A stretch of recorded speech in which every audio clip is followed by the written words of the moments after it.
trusted in the way that Bitcoin is. You wouldn't have to have the miners and the protection against 51% attacks, which is the way the Facebook coin is going to work, where they will have some level of blockchain implemented, meaning that there will be different copies or the copies of the blockchain, which is essentially the ledger that backs the distributed ledger that backs these cryptocurrencies. They'll have them, but there'll be only a limited number. It'll only be in the places where Facebook has approved that these things be. Whereas with Bitcoin, anybody who wants to can just go ahead and spin up a full node, as they call it, which is a full copy of the Bitcoin blockchain.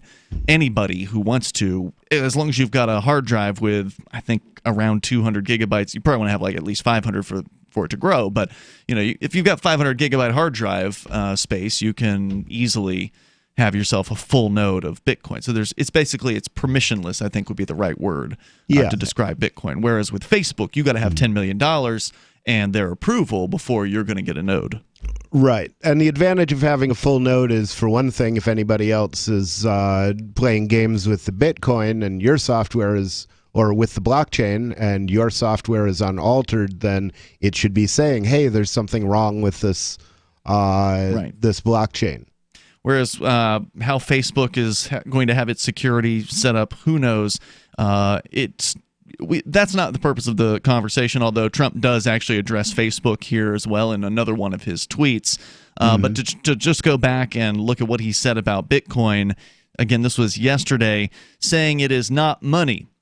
Well, I guess that just depends on who you ask. I mean, there are certainly government departments in the United States who consider it to be, I think it was the IRS considers it to be like a commodity or something. Right. If I recall correctly.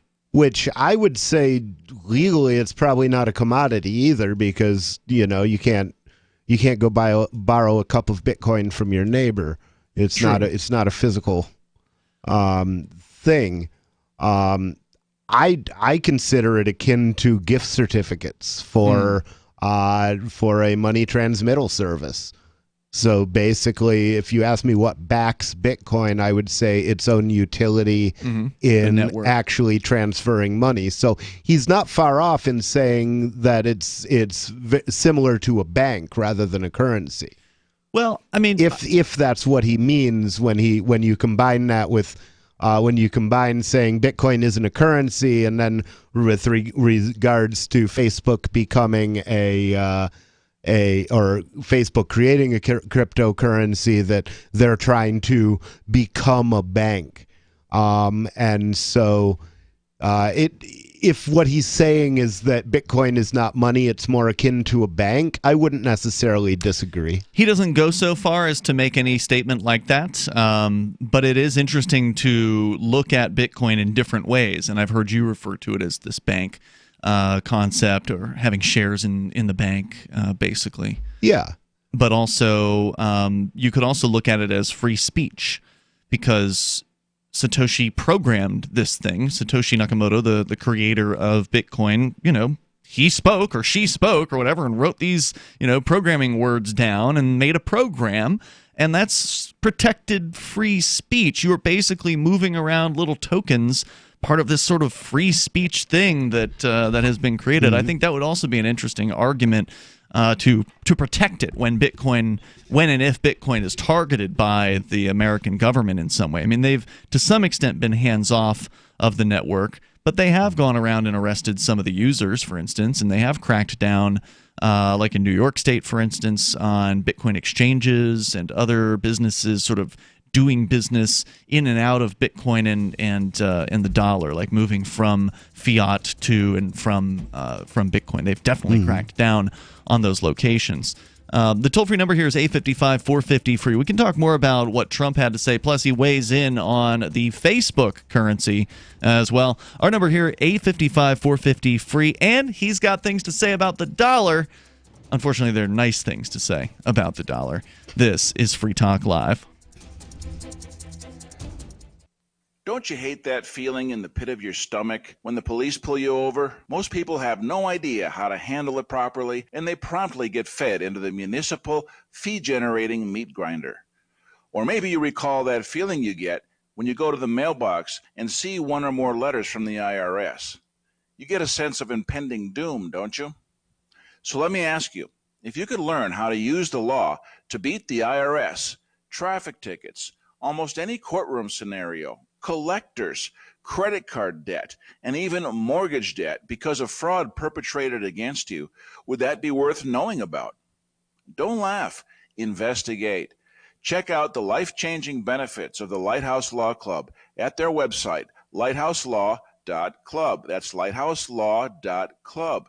And while you're at it, visit the Lighthouse Law Club YouTube channel. You might be in for a pleasant surprise.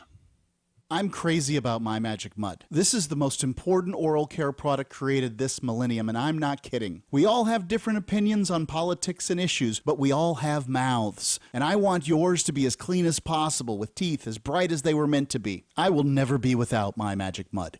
It's a little surprising, but man, does it work. If you only listen to one thing I say ever, go to mymagicmud.com and get 20% off with code FTL. mymagicmud.com, code FTL.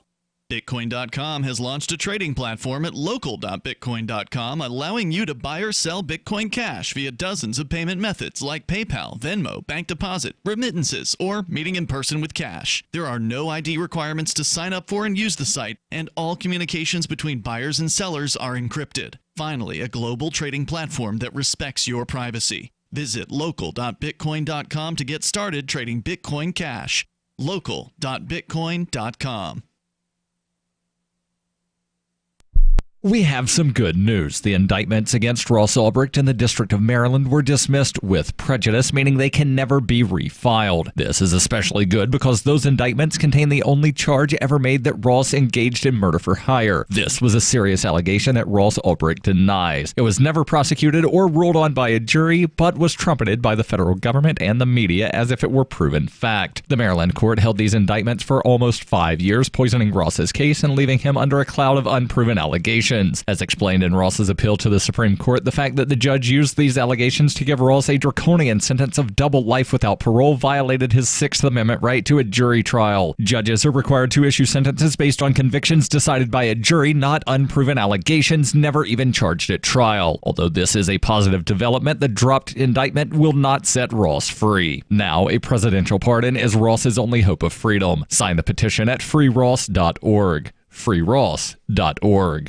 Some of you asked, and now we've delivered. LRN.FM's live Keene, New Hampshire studio shows are now streamed in HD on Twitch. Visit our channel at twitch.lrn.fm and give it a follow. If you have Amazon Prime, you get one free subscription on Twitch. If you use it on our channel, Twitch will give LRN.FM a monthly piece of your Prime subscription cost. So please watch, follow, share, and subscribe to twitch.lrn.fm. That's twitch.lrn.fm. Is oral health important to you? If you don't like your own teeth, fresh breath, or kissing people, then by all means stop listening. Several years ago, I met Jessica Armand, founder and CEO of My Magic Mud, and I became passionate about the product that she created and never want to live without it. It's clinically proven to whiten teeth, but I find it does much more. They want you to love My Magic Mud as much as I do, so they're giving you a money-back guarantee plus 20% off. Go to mymagicmud.com and use coupon code FTL20 at checkout. mymagicmud.com, FTL20.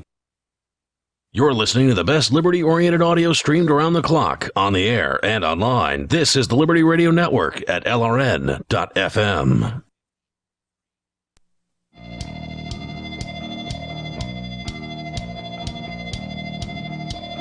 It is Free Talk Live. You're invited to join us here if you want. The toll-free number is 855-450-FREE. That's 855-450-3733. It's around this time of year, I guess, that Amazon does their Prime Day sale, which apparently is now more than one day, where they give discounts on whatever items they've got on Amazon, which of course is a huge selection. I'm not necessarily talking about Prime Day specifically, but I want to let you know that during Prime Day, in fact, starting now and going through July 15th, My Magic Mud is available at 50% off on Amazon.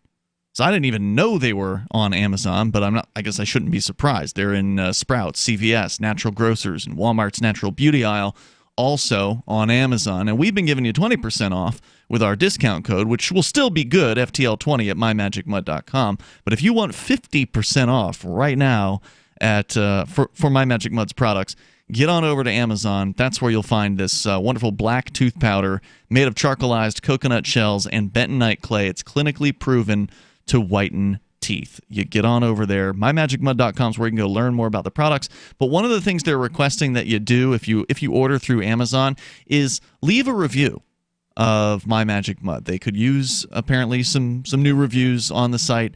And of course, the more reviews there are on an item, the better generally. So get your 50% off at Amazon Prime Days from now through July 15th on My Magic Mud. And please do leave a review as we go to your calls and thoughts. It's Ian and Rich in the studio. Excuse me, Ian and Nobody. Nobody. I'm going to have to get used to that. Although we're still waiting on the court. We got another couple weeks. And then we'll have a historic, what could be a very historic court hearing on the name change. I'm looking forward to it. Yeah, me too. Let's talk to Dave. Speaking of New Hampshire, he's in New Hampshire. Dave, listening on our TuneIn or the TuneIn app. Go ahead. Gentlemen. Hi, Dave. Take you're off speakerphone. Okay. Thank you.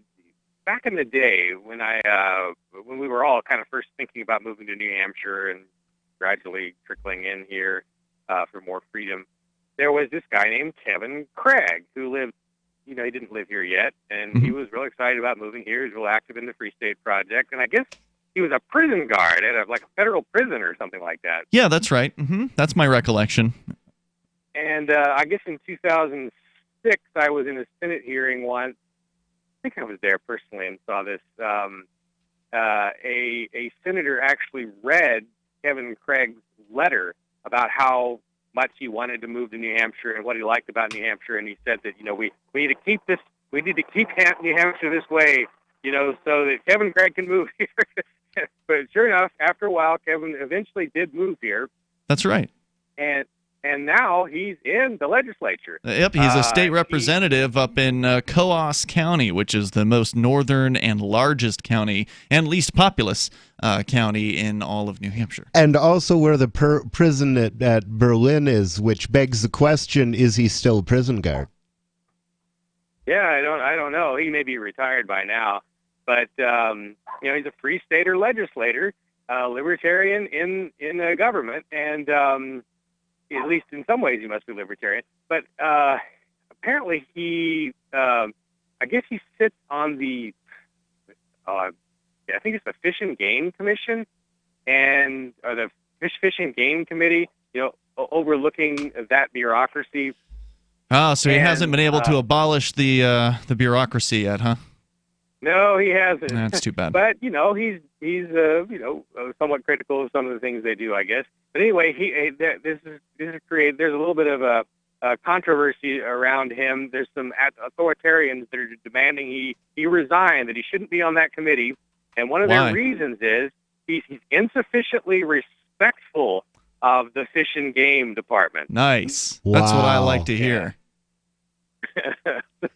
I wish I could vote for him. There was some quote that and I don't remember what it was, but there's an angry letter in the local paper demanding that he be out. And when I first wanted to move here, I just dreamed of getting to a point where we could have people complaining about us, wanting us to resign, whining that we were having too much influence. And that's what's happening with Kevin Craig right now. It's fun to watch. Well, I mean, this has been going on for a long time. Rich, you and I were just reminiscing with a new mover, one of our listeners, actually, Wes from the Discord chat room over at discord.lrn.fm, is now living here in Keene, and we were chatting with him last night, I think it was, about just some of the history of things here, and pointing out that some libertarians just don't understand that as soon as you start to threaten the status quo, that's when the haters are going to come out of the woodwork. Oh, yeah. It's just like Donald Trump never had the kind of hate coming at him that he now does until he decided to run for president. Yeah, exactly. And so as soon as you become an actual threat, like most libertarians aren't a threat. So, I mean, if wherever you go around the United States, you look at a Libertarian Party, for instance, you're looking at maybe 5 people in a 5 to 10 people in a generally fairly large area. Maybe if you're in a big city like Los Angeles or Chicago, you might get 15 or 20 to a meeting or something like that. And you're dealing with a group of people that is politically impotent. They have nothing that they can really accomplish because their numbers are so small. They've never been able to successfully get in most elections where there's three candidates. Libertarians lucky to get 2% of the vote. Even in elections where they're the second candidate, where there's only 2 candidates and they're one of 2, in many cases they're not even close. Usually, they usually clean up maybe 30% of the vote in those instances. So they just do a dismal job, and as a result of that, nobody in the status quo is threatened. The people who work for the bureaucracy aren't afraid. Go ahead. Sorry, are you there? I'm sorry, someone was talking to me. What were you saying? Oh, I apologize. I thought you were trying to break in. Anyway. No, I guess this is another New Hampshire story that's still going on that was actually happening as you were talking. There was a bear this morning working over the neighbor's bird feeder, and I had left him a note letting him know there was a bear in their yard. I was going to say there's probably a lot of bears in New Hampshire. Usually they don't make they usually don't make the news, but there was one I saw in my Google News feed I think it was yesterday or this morning, where the White Mountains. Maybe it was Mount Washington, but anyway, some mountain here in New Hampshire. There's some kind of a resort that's built on it, and a nearby bear, was just kind of chilling at the resort, like on a balcony or something like that, just watching the sunrise. And somebody took a picture of it. So kind of neat. Wow. But yeah, I was just talking to them about that. I had left them a note, and they were talking about it. Well, hey, Dave, thanks for the call tonight, man. I definitely appreciate the good news about Kevin Craig there, who is a state representative, but one of many. He's not the only free stater. A person who migrated here. Rich, you and I also migrated here as part of this New Hampshire freedom migration that's been going on. The Free State Project is part of it. There's the Shire Society, which also encourages people to move without having to sign up for some kind of a list. And there's no board of directors with the Shire Society. So there's this movement, this migration of liberty-minded folks coming here. And I would say there's close to 24 Free Staters and or close friends of Free Staters who are elected at the State House as we speak. Yeah. And when you say close friends with Free Staters, you're not saying close friends of the individuals, but of the movement. I assume. Both. I mean, yeah. That too. People who are active within the liberty community but might have been born here, for instance. Right. I'm counting them too. There's more coming up here at 8:55, 450, free like freedom. You can join us here and take control of the airwaves, and it's Free Talk Live. This is a special alert for business owners, consultants, coaches, folks planning retirement, entrepreneurs, and anyone who is saving and investing to build a financial future. You are likely aware that financial privacy for most people has recently died a miserable death. And let's face it, without privacy, there really is no security, is there? Bankrupt governments and banks on the verge of collapse are perhaps the biggest threat to your financial future today. The Lighthouse Law Club recognizes this and has been working diligently to provide safe, secure, and productive tools to ensure your privacy, your financial security, and your future financial well-being, despite the catastrophes which many people fear are looming ahead of us.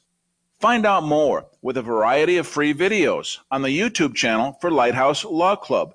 Just search YouTube for Lighthouse Law Club and secure your future today. Is spreading the message of liberty, cryptocurrency, and peace around the globe worth $2 per month to you? As you may already know, in addition to our internet feed, LRN.FM broadcasts on free-to-air satellite across North and Central America, as well as Sub-Saharan Africa. And we've been available on satellite for free 24/7 since 2010. The LRN.FM free-to-air satellite signal is reaching some of the most oppressive regimes in the world, and there's no doubt our ideas are making an impact. You can learn more about the channel's impact by watching the 3-minute video at fund.lrn.fm.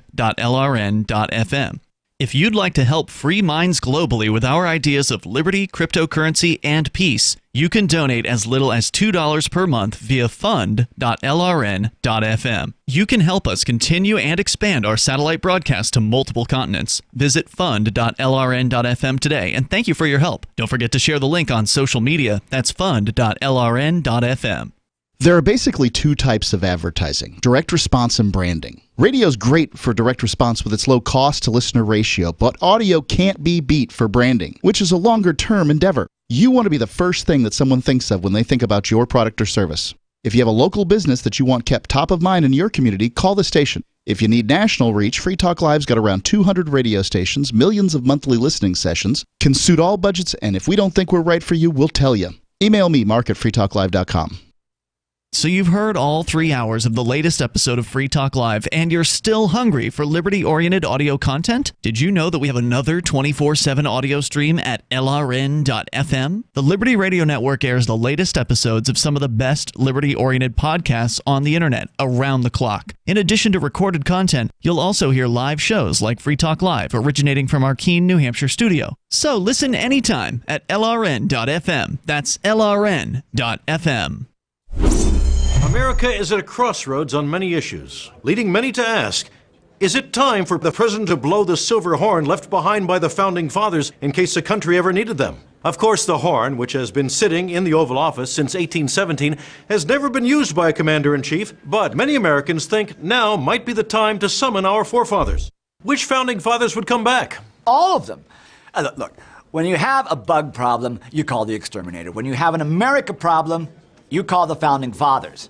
They know what to do. We have to keep in mind the Founding Fathers left us with a warning. If you blow the horn with less than pure intentions, it will turn to tin and can never be used. But a president has to take risks, have the courage to admit that his administration is not all-knowing, and blow that magic silver horn to summon someone who is. Yes, but what if we become too reliant on them and they disappear after the next new moon, as was written? This is the Onion News Network.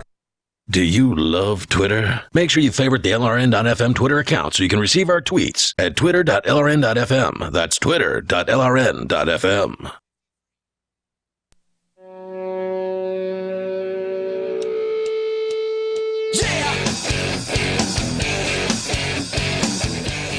This is Free Talk Live, and you can join us here. Our toll-free number is 855-450-FREE. That's 855-450-3733. Donald Trump has tweeted about Bitcoin, and apparently this is the first time this has happened. People obviously are talking about it, and I think it's a good thing, even though he says he's, quote, not a fan of Bitcoin, and he even acknowledges that there are other cryptocurrencies. He says, quote, I'm not a fan of Bitcoin and other cryptocurrencies, which are not money, he claims. Ian and Rich here, by the way. We'll continue with more on Trump's tweets, because he also has something to say about the Facebook so-called cryptocurrency that has yet to be released. And speaking of Bitcoin, if you're ready to accept cryptocurrencies like Bitcoin or Bitcoin Cash or Dash at your point of sale at your local business, maybe you've got an actual retail location, or maybe you're just a service provider and you're going house to house, doing repair work or plumbing or whatever, and you want to be able to accept cryptocurrency easily at the point of sale. It's super easy to do. Just go to helpmetakebitcoin.com. That's helpmetakebitcoin.com. They will walk you through the easy, simple steps to get rolling accepting cryptocurrencies. And it really, it started out easy when they started helpmetakebitcoin.com, but it's gotten even easier today. I was helping a local business owner update their addresses. They got a new wallet that they installed, so I helped them move from their old addresses in the AnyPay system, the helpmetakebitcoin.com AnyPay app, and it took just moments. It was so smooth, so easy. Nice. And it's free to you as a business owner to accept these cryptocurrencies with helpmetakebitcoin.com. As we continue here, Donald Trump saying he's not a fan of Bitcoin and other cryptocurrencies, which are not money, he says, and whose value is highly volatile. Now, that's true. The value is highly volatile of cryptocurrencies. And you know what? That's part of the fun. Yep. Just hold on for the ride. When's the last time the dollar tripled in value, Donald?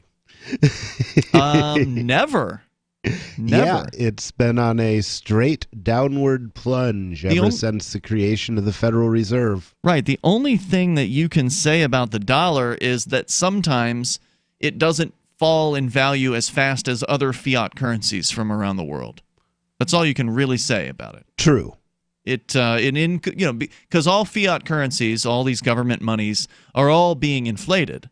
So really the question is, at which rates are they all inflating, and how does the market, ultimately shake out when it tries to value them against one another? So the dollar can appear, when you compare it to other fiat currencies, to be holding value, but when you compare the dollar and other fiat to Bitcoin, then you can really start to see that cryptocurrencies have accrued a tremendous amount of value to themselves over the last decade since Bitcoin came out. We're talking about hundreds of billions of dollars here. Yeah, it's been an amazing source of value. Let me go pull up coinmarketcap.com right now. $323 billion, a little over that. $323 billion is the global market cap. That includes Bitcoin, BTC, Ethereum, Ripple, Litecoin, Bitcoin. It includes about 2,000 different cryptocurrencies. Bitcoin, of that 323 billion, Bitcoin is 211 billion of it. So it's about 65% of the total global market cap. That's a huge number. Now, it's not its peak. It did peak in late 2017, but it's doing pretty solid right now. Bitcoin's at over $11,800 per unit. And so that's something that's worth talking about, because if it weren't worth that amount of money, Donald Trump would not have been talking about it. Yeah, I think the bankers have been hoping that that Bitcoin would just go away, and that's not going to happen. So, first they laugh at you. Yeah. What is it? First they ignore you, then they laugh at you, right. then they fight you, then you win. Yeah, that's it. What stage are we at now? Well, it sounds like Donald Trump wants to do some fighting. Well, it's always hard to discern the laughing and the fighting. There's a bit of a blurry line, I think, between the laughing and the fighting, because nobody's going to actually pull out, swords and we're not going to see the gauntlet thrown down and people actually physically harming one another, presumably over Bitcoin. Although you could argue that putting people in jail cells for selling the stuff online, for instance, may be considered them's fighting words. Yeah, I think the fighting will be through government, through regulation. Mm-hmm. It's already started in a lot of ways. No, I would say past the spike that led to the Bitcoin winter, I don't think anybody is laughing anymore. I read a story. I thought I had it in my show prep that said that for 98% of the time that Bitcoin has been around, it has been making people money. Meaning that there was just that, week or whatever in December where it went beyond where it currently is, right? So if it's at 11,500 right now per Bitcoin, and at one point in late December or mid-December, I think it was, of 2017, it peaked up briefly at 20,000. But it didn't take very long to get from, remember, it wasn't long that it was at 10,000 before it got to 20,000. Maybe it was a week, maybe two. Mm-hmm. And so for the entire rest of the time, anybody who bought Bitcoin outside of those 2 weeks has made money on the valuation of Bitcoin going up, if they, were to cash it out or whatever. Do you get what I'm saying? Yeah. Yeah, there's only been 2 weeks in history that the price was higher than now. That's correct. That's an incredible success story, right? Any investment that you were to purchase that has gone up 98, has been constantly going up over time, it is an incredible investment. And if you were one of the people who bought into Bitcoin at 20,000, shame on you. Well, wait a minute. What do you mean shame on you? Well, how would they have known? You never know where the run-up is going to stop. I wouldn't say shame on them. I would say hold on.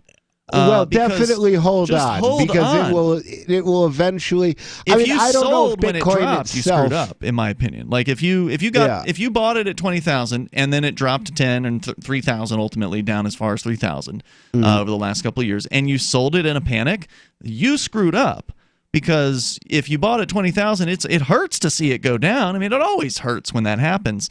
But if you believe in this thing, if it's not just an investment for you, if you believe that cryptocurrency has the potential to actually continue to grow, then just sock that thing away, and however much you bought, whether it was a half a Bitcoin or a tenth or a 1% of a Bitcoin or whatever, just sock that thing away and hold on.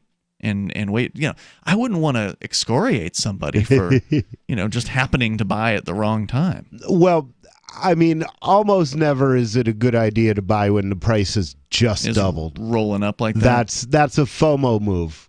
Is what they call it, fear of missing out. Yeah, that's true. And so, maybe it's not a matter for shame, but it's a matter for looking at yourself, and there's always a temptation to do this thing just doubled, I've got to get in before it doubles again. And it is almost tempting. Never will. You're probably right about that, but what if it had gone to 50?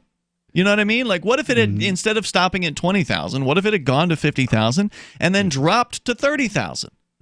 Then you'd be feeling bad because you didn't buy it when it doubled. There's no right or wrong time, I don't think, to get into this, because the people that try to predict what Bitcoin's going to do, I'm always amused, Rich, in my Google. We were talking about how do you get news when you're not on Facebook. If you've got any suggestions for Rich, he just quit Facebook and he's looking for solutions. The Google thing on my phone always is showing me information about cryptocurrencies, and so it's super easy for me to see these stories. And I forget which one I was going to tell you about, but there was one of them that I was going to tell you about, but it just flew right out of my brain. We got more coming up about what Donald Trump has to say about cryptocurrency. He says he's not a fan. The toll-free number is 855-450-FREE. Makes me wonder how many Donald Trump haters saw this tweet and decided they were going to take Bitcoin seriously now that they know that Donald Trump is not a fan of it. 855-450-FREE. We may see a lot of lefties jumping on board with the Bitcoin train here now, thanks to Trump. It's Free Talk Live. Most of you know that heart disease is the #1 silent killer in the U.S. What if I told you for just $54.95 a month you could fight against heart disease naturally? At Heart and Body Extract, we've been helping thousands of people get back to a healthier heart. Don't just take my word for it. Check out all of the success stories at hbextract.com, or to order, call 866-295-5305. That's 866-295-5305. hbextract.com. Don't risk it when you can take charge of it. Warning. If you're drowning in debt you can't afford, do not let the credit card companies trick you into thinking that you have to pay it all back, because you don't. What the credit card companies don't want you to know is that there's actually a way to get debt-free without paying off your entire debt or going bankrupt. If you have $5,000 or more in credit card debt, you now have the right to let us settle that debt for a fraction of what you owe. For free information, call Credit Associates now. 1-800-959-5759. We'll even show you how much money you could save. If you can't afford to pay off all your debt, do not let the credit card companies trick you into thinking that you have to. Call Credit Associates now for free information on how to get debt-free faster than you ever thought possible without debt consolidation or bankruptcy. We depend on your success and offer a guarantee, so there's no risk. For free information, call now. 1-800-959-5759. That's 1-800-959-5759. 1-800-959-5759. Fellow Patriots, my name is Todd Savage, founder of BlackRifleRealEstate.com. Like you, I was a prisoner of the alt-left sanctuary state until one day I chose to lead my family to freedom. Today we live on a sustainable 20-acre homestead where we shoot, hunt, garden, and homeschool our children without the tyranny of the nanny state looking over us. If you're ready to flee the city to the freedom of Idaho or Montana, our Black Rifle Real Estate team is here to help. Go to BlackRifleRealEstate.com. That's BlackRifleRealEstate.com. Would you like to hang out with Penn Jillette? He's keynoting Freedom Fest this year. I, for one, am thrilled. Freedom Fest is the largest liberty-oriented gathering in the world. They take a Big Ten approach with libertarians, conservatives, liberals, anarchists, and just open-minded people mingling together to hear real debates, share real solutions, and converse freely. This year's theme is the Wild West, a time of liberty and opportunity, or a time of anarchy and violence. Maybe both. Go to freedomfest.com/FTL and get your tickets now. freedomfest.com/FTL. Not convinced yet? Hey, I understand. It's a high-end event, even with coupon code FTLEB. Sure, you're likely to receive investment advice that'll make that sum seem paltry, but I have something special for you. Go to freedomfest.com/FTL and you'll get the 5 best speeches from last year for free. Call it a test drive. Do yourself a favor and go to freedomfest.com/FTL. freedomfest.com/FTL. Use coupon code FTLEB for a discount. If you want to know the latest about Free Talk Live before we go on the air, all you need to decide is how you want it delivered. It's your choice. Visit news.freetalklive.com to receive our usually weekly news updates by email. Plus, we have a Twitter account at twitter.freetalklive.com, and you can follow us on the decentralized Mastodon platform at toot.freetalklive.com. So please follow us at toot.freetalklive.com and sign up for our emails at news.freetalklive.com. What do you shop for that you could otherwise buy at Amazon? Pretty much everything, right? Amazon has competitive pricing and they deliver, and that's a big plus. If you could plan ahead in your shopping, would you be interested in saving up to 33%? There's a catch. You have to do your shopping in Bitcoin. But imagine those savings. It's like a huge raise. All you have to do is go to saveitpurse.com. We've saved thousands, and you can too. Plan ahead and save. Saveitpurse.com. You can put the Liberty Radio Network on the air in your area. Visit broadcast.lrn.fm to learn how. Broadcast.lrn.fm.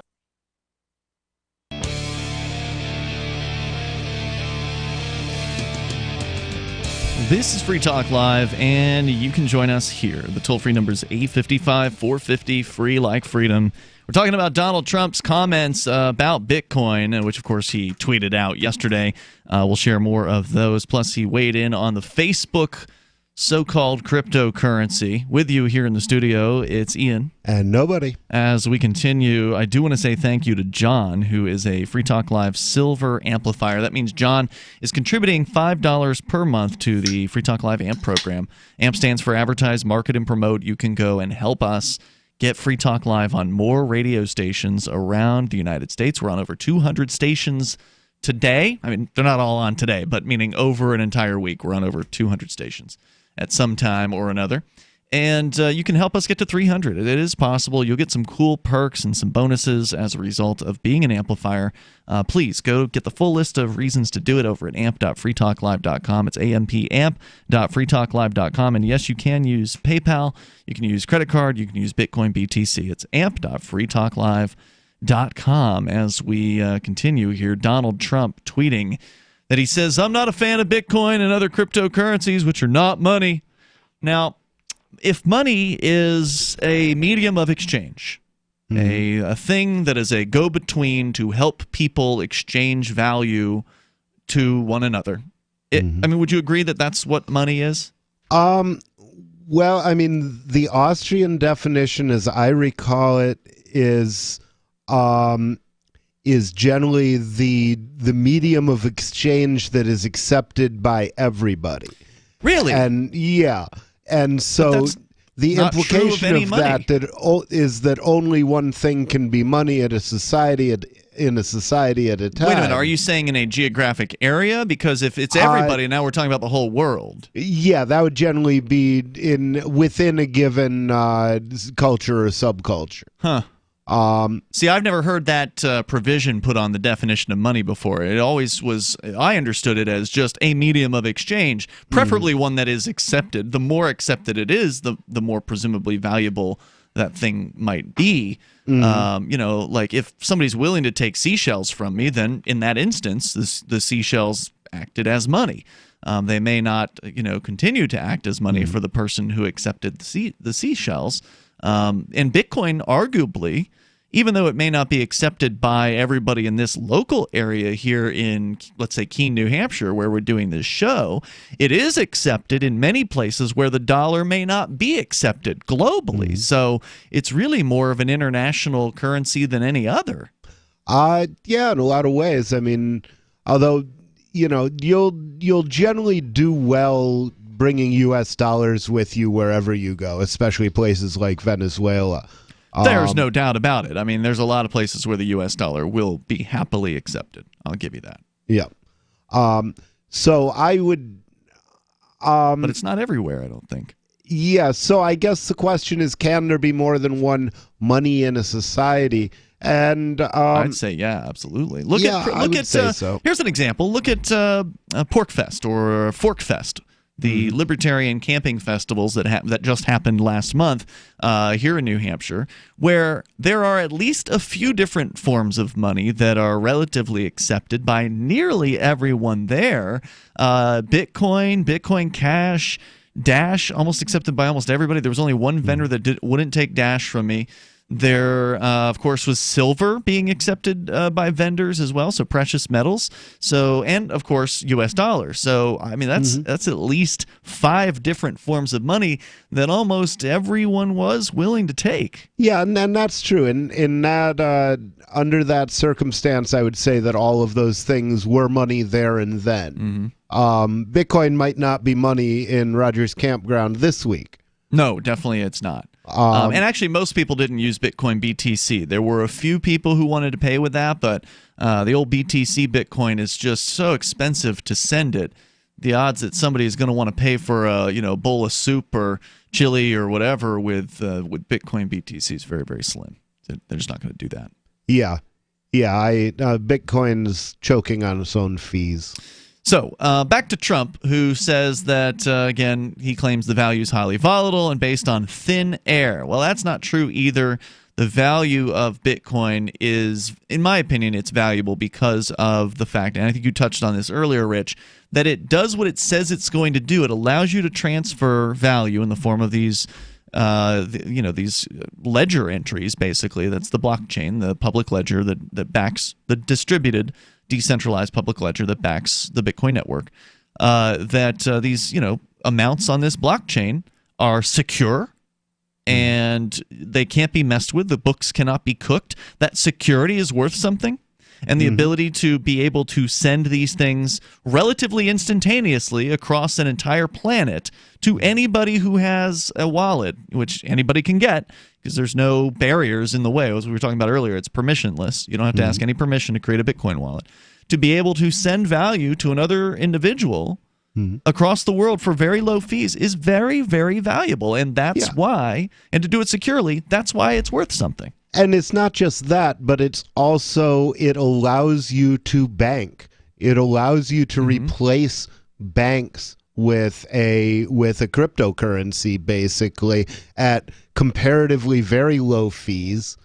You got to take care of your own security, but yeah, you can replace the bank. You can hold your own funds in as secure a way as you want to, and there's more and less secure ways to do it. So, for instance, the hardware wallet is a good example of what is purported to be a more secure way, an actual piece of physical computer hardware, usually in the form of like a USB drive of some sort, that it's got essentially protections, as I understand it, to make it so like a virus can't infect this piece of hardware. Hackers cannot hack into this piece of hardware from the internet. They even make it difficult to hack into these things if you have the piece of hardware in your hands as well. So these are really good ways for people to store fairly large amounts of cryptocurrency, whereas, for instance, a wallet that's on your smartphone is a not as secure way. They're still pretty secure as long as you've got some security procedures in place, like a password to your phone. But if you don't have a password on your phone and there's no password on the wallet, and you leave the phone on the back of a toilet seat in an airport or something like that, then well, hopefully you'll get it back. But if somebody decides to empty your cryptocurrency wallet, then you failed at security. In that case, it wasn't the crypto's fault; it was human error. And the same thing can happen if you leave your account number to your bank laying around somewhere. Exactly. Of course, it's with pretty banks, much equivalent. with bank accounts, anybody you cut a check to has your account number. So Yeah. there is not much security when it comes to bank accounts. No, the mostly the security is offloaded to the state by imposing disproportionate penalties on people who cheat banks. In a lot of cases, this fraud happens a lot where people who give out account numbers for whatever purpose, they have people charging their credit cards or making car payments to somebody else's bank account. And if you don't pay attention, if you're not in your bank account regularly to see what's going on, then it may be weeks before you figure out the fact that somebody just walked away with $1,000 out of your bank account and you had no idea about it. Yeah. And then you come back in there and then you can call your bank and then they fill out forms and then you wait and then you wait and then you wait and you cross your fingers and you hope that you get the money back. It's crazy. Donald Trump continues. He says that unregulated crypto assets can facilitate unlawful behavior, including drug trade and other illegal activity, which, as we pointed out, so does cash.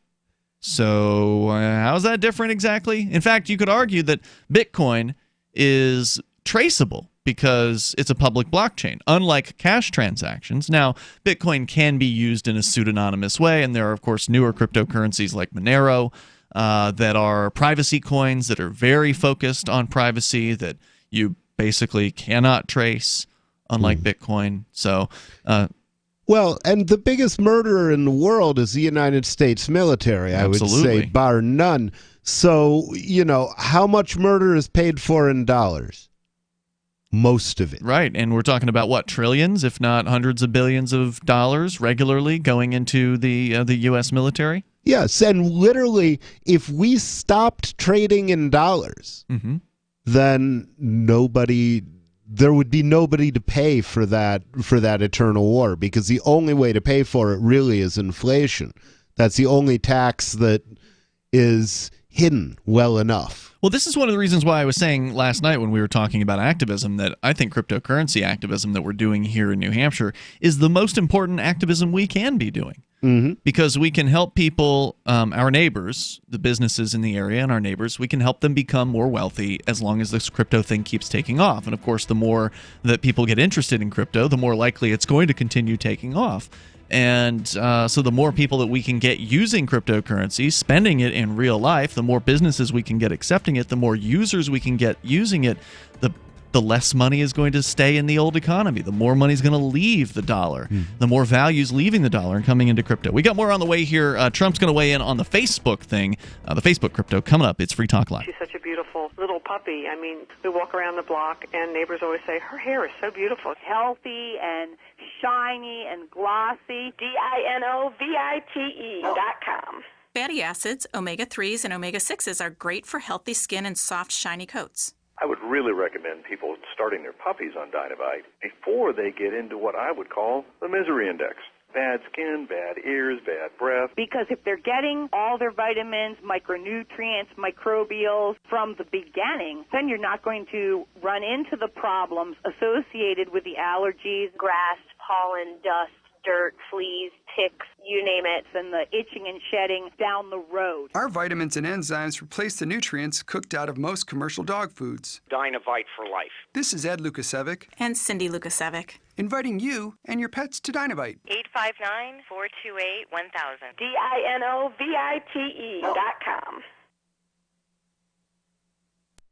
Looking for a great real estate investment? Consider New Hampshire, which is ground zero for the Liberty Movement. Your first call should be to Mark Worden from Porcupine Real Estate. He's more than just a real estate agent. He's your New Hampshire concierge. Where are the best places to live? Do you want farm, city, the burbs, or forest? Do you want a duplex or multifamily building so that renters pay your mortgage? There are homes in all price ranges in New Hampshire, and Mark can help with financing too. Invest in Liberty and property. Mark Worden can help. PorcupineRealEstate.com. There are lots of ways to listen to Free Talk Live. Our podcast has been around since podcasts began, and now the FTL feed is loaded with content besides our full show archives. Did you know that we make it easy for you to customize your podcast subscriptions? We have different feeds, one that includes only our full shows, one with just the Daily Digest, and one with just the Edgington Post. You decide what you listen to. It's quick and easy to customize your feeds at feeds.freetalklive.com. That's feeds.freetalklive.com.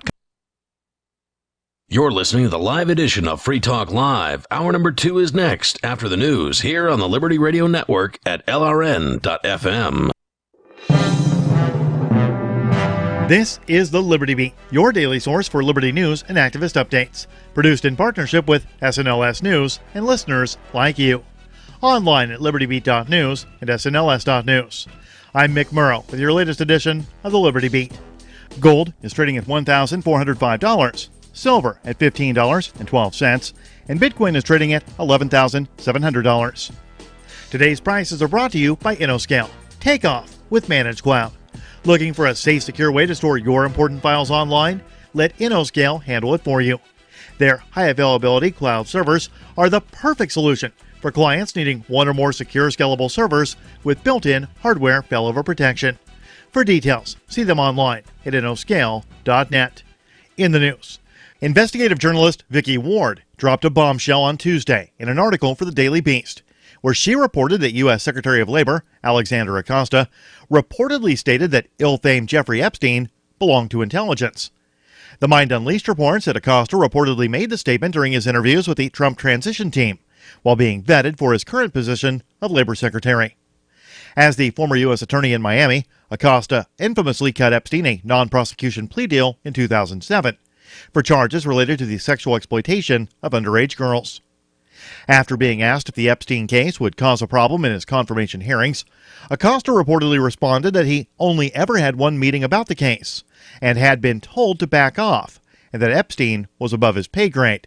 Quote, "I was told Epstein belonged to intelligence and to leave it alone," end quote, Acosta told his interviewers.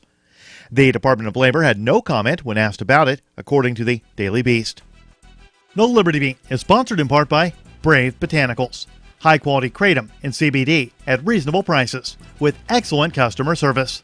Brave Botanicals is activist-owned and mission-driven and believes so strongly in the power of kratom, they're giving it away for free. Just go to freeounceofkratom.com for a free ounce of kratom delivered to your door. Just pay shipping.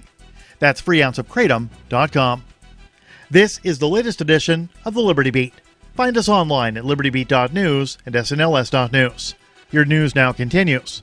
A Phoenix, Arizona man who was shot in his genitals by Phoenix police during a 2017 anti-Trump rally has decided to sue. Following a recent national investigation into the social media accounts of police officers, Scottsdale resident Josh Coben discovered that not only were his genitals targeted by police pepper balls, but he was the hapless brunt of police jokes as well. President Donald Trump visited Phoenix on August 22, 2017. A subsequent rally decrying his presence in the city took place on the streets of downtown Phoenix. Instead of peacefully protecting the protesters' constitutional rights to assemble and protest, Phoenix police fired tear gas and projectiles, such as the pepper ball which struck Coben. The young man was struck in his private parts after he decided to kick a canister of tear gas back in the direction of the police. Thousands of alien enthusiasts appear to be planning to storm the infamous Area 51 in Nevada in a desperate attempt to gain entrance into the conspiracy theorist mecca. The Mind Unleashed reports that a Facebook event named Storm Area 51, They Can't Stop All of Us, was started to announce the plan, which is scheduled to take place at 3 o'clock in the morning of September 20th, 2019. At the time of this publication, 316,000 Facebook users had RSVP'd to the event, and another 340,000 confirmed they are interested in attending.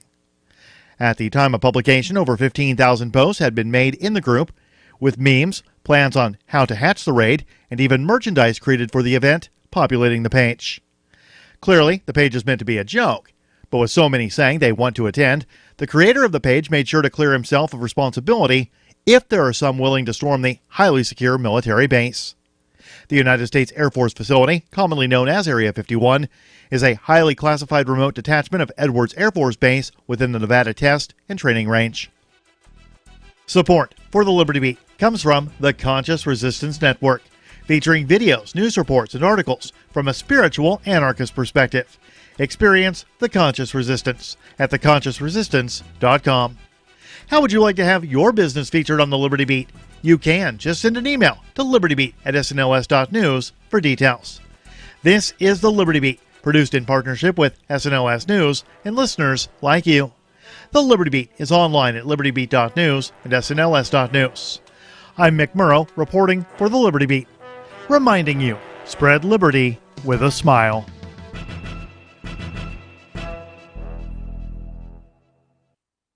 U.S. officials assure Hong Kong that their protest is just one of many issues the White House is staying silent on, and an old guy at a hostel is down to party. This is the Onion Week in Review. Stunned officials from the Marine Conservation Institute announced this week that the past half-century of climate change and habitat loss somehow hasn't managed to take down the parrotfish. Biologists stress that despite destructive chemical runoff, rising ocean temperatures, and overfishing, the persistent little shits were somehow plugging right along like nothing had even happened.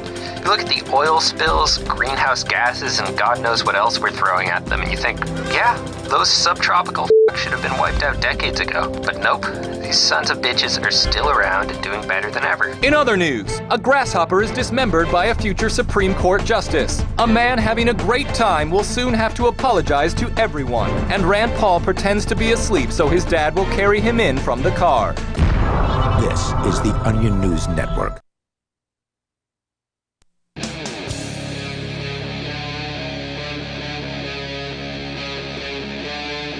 Free Talk Live. This is Free Talk Live, and you may join us here. The toll-free number is 855-450, free like freedom. That's 855-450-3733. Coming up maybe later tonight, Rich, you and I are going to be doing a after show at 10:30. We'll start 10:30 Eastern time. Yeah. So we'll be finished with a radio show at 10 o'clock Eastern. We'll take a quick break while I do the archives and stuff, and then we'll come back at 10:30 on DLive and Twitch. You can go to dlive.lrn.fm, which is where you can watch us live during the radio show, but that's the only place you can watch the after show, which we call Freer Talk Live. dlive.lrn.fm and twitch.lrn.fm. Those will take you right to the LRN Twitch and DLive channels, respectively. Amongst the places where you can watch it are Twitch and dlive.lrn.fm. That is correct. And maybe tonight we'll talk about this. Porn star is not the right word. Instagram star who, Belle Delphine, is now making headlines for selling her bath water. So I think that might be a more fun topic for the after show, just because we won't be as restricted in the things that we can say about it. Yeah, I don't even know how to respond to that on FCC-controlled airwaves. Yeah, so let's do that one just tonight. Push it out of your mind Right. until 10:30. Yeah. So we'll talk about that later on. And what we started the show tonight with was Donald Trump tweeting about Bitcoin. Well, he also tweeted about, of course, he's against it. He says he's, quote, not a fan. But also tweeting about Facebook. So let's get into that one here. The story from CNBC.com. And this isn't much of a story. It's just them putting Trump's tweets on a website, right? Like, that's what the news media does now, is they write news about what people are tweeting. Yeah. Which is kind of interesting because it shows how, to some extent, irrelevant the news is becoming. The fact that they're spending time editing stories about what people are tweeting says that the real action is on places like Twitter or Mastodon, these places where people can just say what they want. And for the most part, Twitter obviously has certain rules, but we can also talk later about what's going on with Twitter's competitor Mastodon and the alt-right Gab, which is a kind of social media competitor to Twitter that has recently started on Mastodon. Some people are pissed. I won't classify Gab as alt-right. There is an alt-right presence on Gab. Okay, it's heavy though, from what I've seen. Yes, but I believe that I don't think the management is alt-right. You may be right about that. I've never really looked deeply into it. I know that when I first heard about it, it was being promoted by alt-righters as sort of the place to go to get off of Twitter. Of course, they did end up banning Chris Cantwell from Gab, so clearly some of them can go too far, even for Gab. Yeah, but, you find Tom Woods on there. You find people who are definitely not alt-right. Sure. And I guess there's a growing left contingent there. So back to Donald Trump, though, about Facebook. He says, similarly, this is an immediate follow-up right after. So he sent these at 8:15 p.m. on July 11th, all three of these tweets that we're going to talk about. So we talked about the Bitcoin one. Immediately following that, he says, similarly, Facebook Libra's, quote, virtual currency, unquote, that's not good English, will have little standing or dependability, he says. If Facebook and other companies want to become a bank, they must seek a new banking charter and become subject to all banking regulations, just like other banks, both national and international. We have only one real currency in the USA. We'll get to that here in a moment. But just talking about Facebook's Libra currency, which does not yet exist. It is in development phase. They have released a white paper about it. They do intend to have some level of cryptography involved, as I understand it. Mm-hmm. They claim that they want to decentralize it more in the future. But again, talk is cheap. So we'll see what actually happens with this. There have been a bunch of companies that have come on board as nodes, as sort of maintainers of this system. Mm-hmm. And they include not freedom-friendly companies like MasterCard and Visa, people who are not interested in financial freedom, even though Facebook is pitching its Libra currency as though it's going to help people in undeveloped countries have access to banking stuff. Is Facebook going to let you use Libra to buy books they don't like? I suspect they will be able to restrict anything they don't like from being used with Libra. They'll have total control over it. Yeah, wow. Although they claim they won't, Rich. They're claiming they won't be in control. It will be the Libra Association, or whatever they're calling it, this group of what is right now, I think, 29 mega corporations, companies like Visa, MasterCard, PayPal, Uber, these companies that have been the investors, that Facebook will only have one vote out of the 29, so that they're claiming they won't even be in charge of it. Yeah, I have absolutely no faith in it. And combining 29 mega corporations into a 30th super mega corporation doesn't make me think that they have people's best interests at heart. That's not where I'm inclined to put my trust. Yeah, although I am interested in watching what happens, and I have to say I'm cheering it on to some extent, because even though I'm a huge fan of cryptocurrency, I'm also a huge fan of anything that can help take down the central state government and their money supply and all that. And even though the Facebook crypto will be based on fiat money, it'll be a basket of currencies and maybe some low-risk investments as well. So even though it will be sort of on the backs of those currencies, you could argue that it is a better idea than just having money in any one of those currencies to sort of utilize them all. And the reaction from the bankers towards this Facebook, and the government goons towards this Facebook crypto, has been very negative. And I just kind of, it's won a few brownie points with me because of that, just simply because the government sees this as a threat, even though it doesn't even exist yet. They're freaking out. Yeah, I don't know. Basing it on a basket of currencies is dangerous because it means that you're think of the payment of the company that's selling the stuff for cash and buying it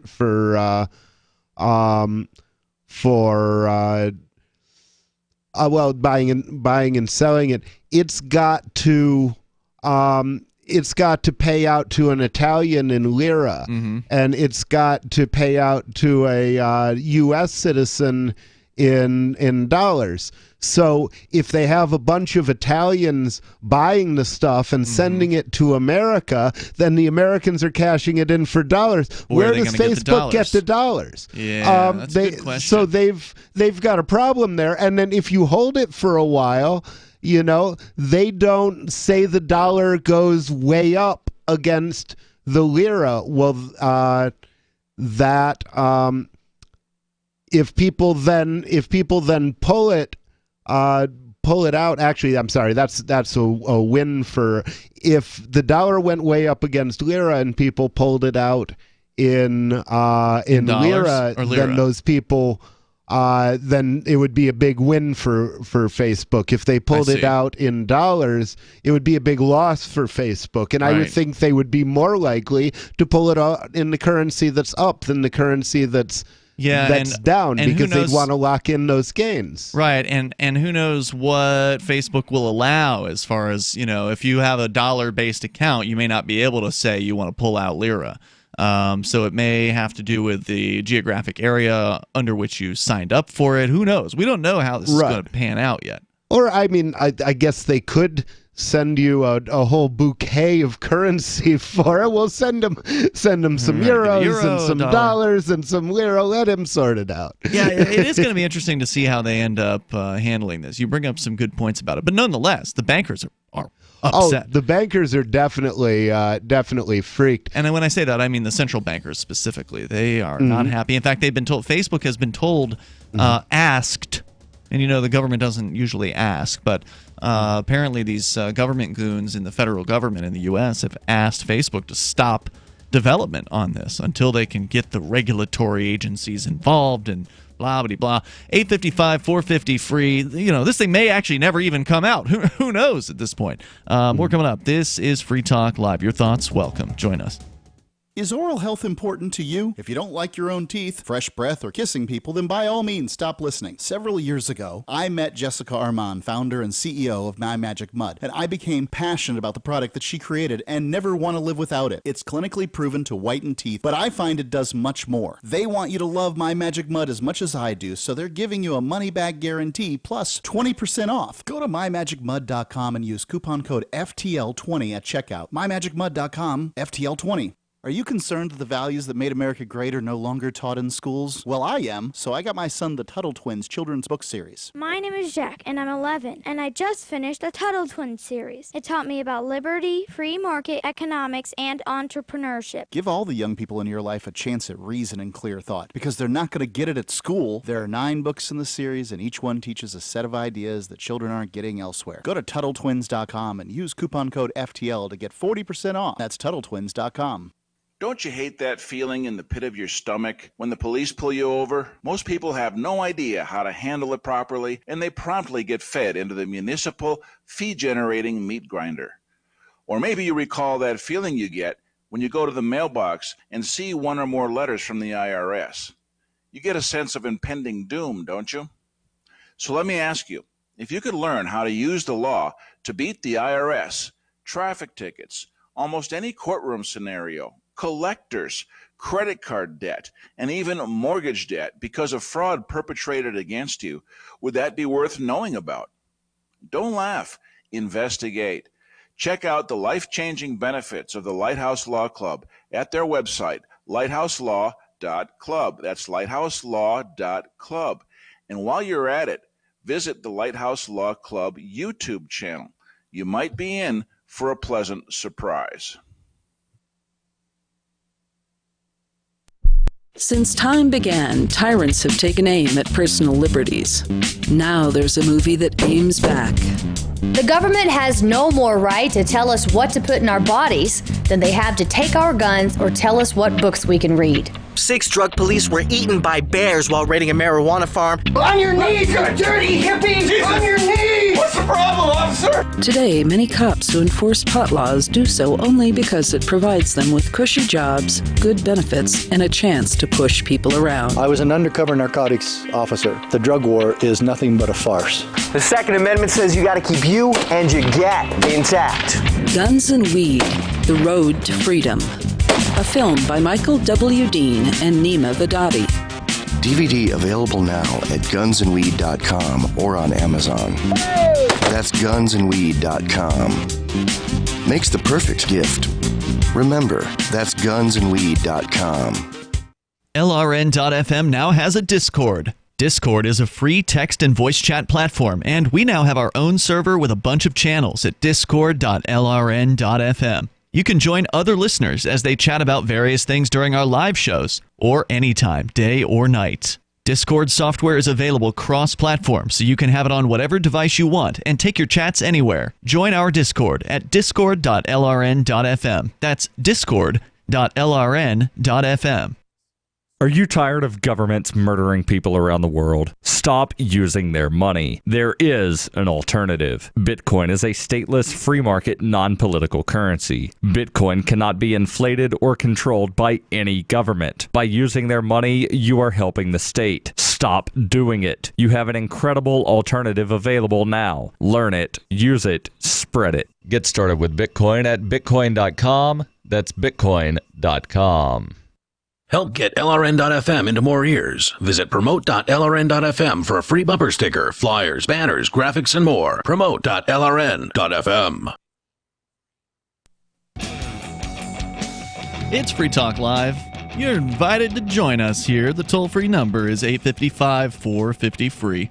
Like freedom, that's 855-450-3733. We're big fans of cryptocurrency here on Free Talk Live. If you're new to crypto and you don't yet have a wallet, or maybe you're old school, you've been around for a while and you're just looking for a good wallet, Edge Wallet's a great one. It's the one that I use more than any other, and it supports a bunch of different cryptos. You can buy, sell, trade, and securely hold various cryptocurrencies, including Bitcoin, BTC, Dash, Bitcoin Cash, Ethereum, tokens, Monero, Ripple, Stellar, and more. Edge.app is where you can go to learn more about Edge Wallet. They will help you secure your freedom. It's available for iOS and Android, and their veteran team's been building wallets since 2014. That's a long time in the world of cryptocurrency. That's half a decade. Edge.app, go there and or download it straight from your favorite app or Play Store. It's Edge Wallet. As we continue here, Ian and Rich in the studio. Let's go to Jonathan in Delaware. You're on Free Talk Live, listening at LRN.FM. Hey, hello. Hey, you're on the air. All right. So I read an article recently about the Facebook coin. Sure. And what I heard is that Mark Zuckerberg's plan is he's going to take the Facebook coins and he's going to shove them up his ass. Well, that's pretty boring. I'm just going to hit dump. Even though you can legally probably get away with saying that, I'm going to dump you because saying what you said is probably going to be seen as indecent or pandering to the lowest common denominator sexually. So if you'd called on our after show, Freer Talk Live, you would not have been dumped. There would have been no point in dumping that because, well, first of all, the after shows are not protected by the dump machine at all. But secondly, we can say those things on the after show. But since we're on broadcast radio, sorry, buddy. You can watch our after show later tonight starting at 10:30 Eastern Time at dlive.lrn.fm. But interestingly enough, it's still okay for us to say to you, don't be an ass. Yes, that's right. We can say that. So we go on. Speaking of that, Donald Trump has more to say. Again, he's not a fan of cryptocurrencies. He also predicts that Facebook's Libra currency will have, quote, little standing or dependability. Well, I would say that remains to be seen. I mean, Facebook starting with an installed user base of in the billions, I think. Don't they have like 1.8 or 2 billion users, allegedly? Okay, but credibility technically means ability to be believed. Mm-hmm. And so I would say that Facebook is one of the least trusted companies out there. That's true. Which is ironic considering they are entrusted with a lot of data by people who don't trust them. This is true, and we've seen them losing that data. I was one of those people until 2 days ago. Well, and we've seen them losing that data as well. Yeah, and not and giving it to other companies that are also not trustworthy. Now, you said you've quit Facebook as of 2 days ago. Yeah, my Rich Paul account and my Rich Freeman Paul account. Each of them got banned, and I had said that. What for? I don't even remember. Some. Do they tell you? Yeah, they gave me the quote. I couldn't quote it now. It wasn't important. It was, but yeah, they killed me. Huh. Wow. So I'd said that next time they did that, I was out permanently, and I'm going to stick with that. All right. And you had been sort of preparing for this eventuality, knowing that they'd banned you before, so there was a chance that they were going to ban you again. As I recall, you had told me that you'd posted like maybe to your about or your profile of some sort, showing people where they can find you off of Facebook. So you've got a Mastodon account on the Liberdon server, which is what? How would people find you there? Is it what is it? It's at it's liberdon.com/ampersand_nobody. Ampersand or the at symbol. That's yes. What that is. So at nobody. That's sweet. Or that I'm you've got sorry, that. not ampersand. Ampersand is the and sign. It is at. That's right. It's the and. It's the at sign. Ampersand is Shift 7, and the at sign is Shift 2 on the standard keyboard. Yes. Right. Okay. So at nobody. So it's liberdon.com/@nobody. Yep. And so you had links to that on your Facebook profile for some amount of weeks, I guess? Yeah, it took me about 4 weeks, I guess, or 6 weeks to get banned. First they banned one account, and then about 3 weeks later they banned the other.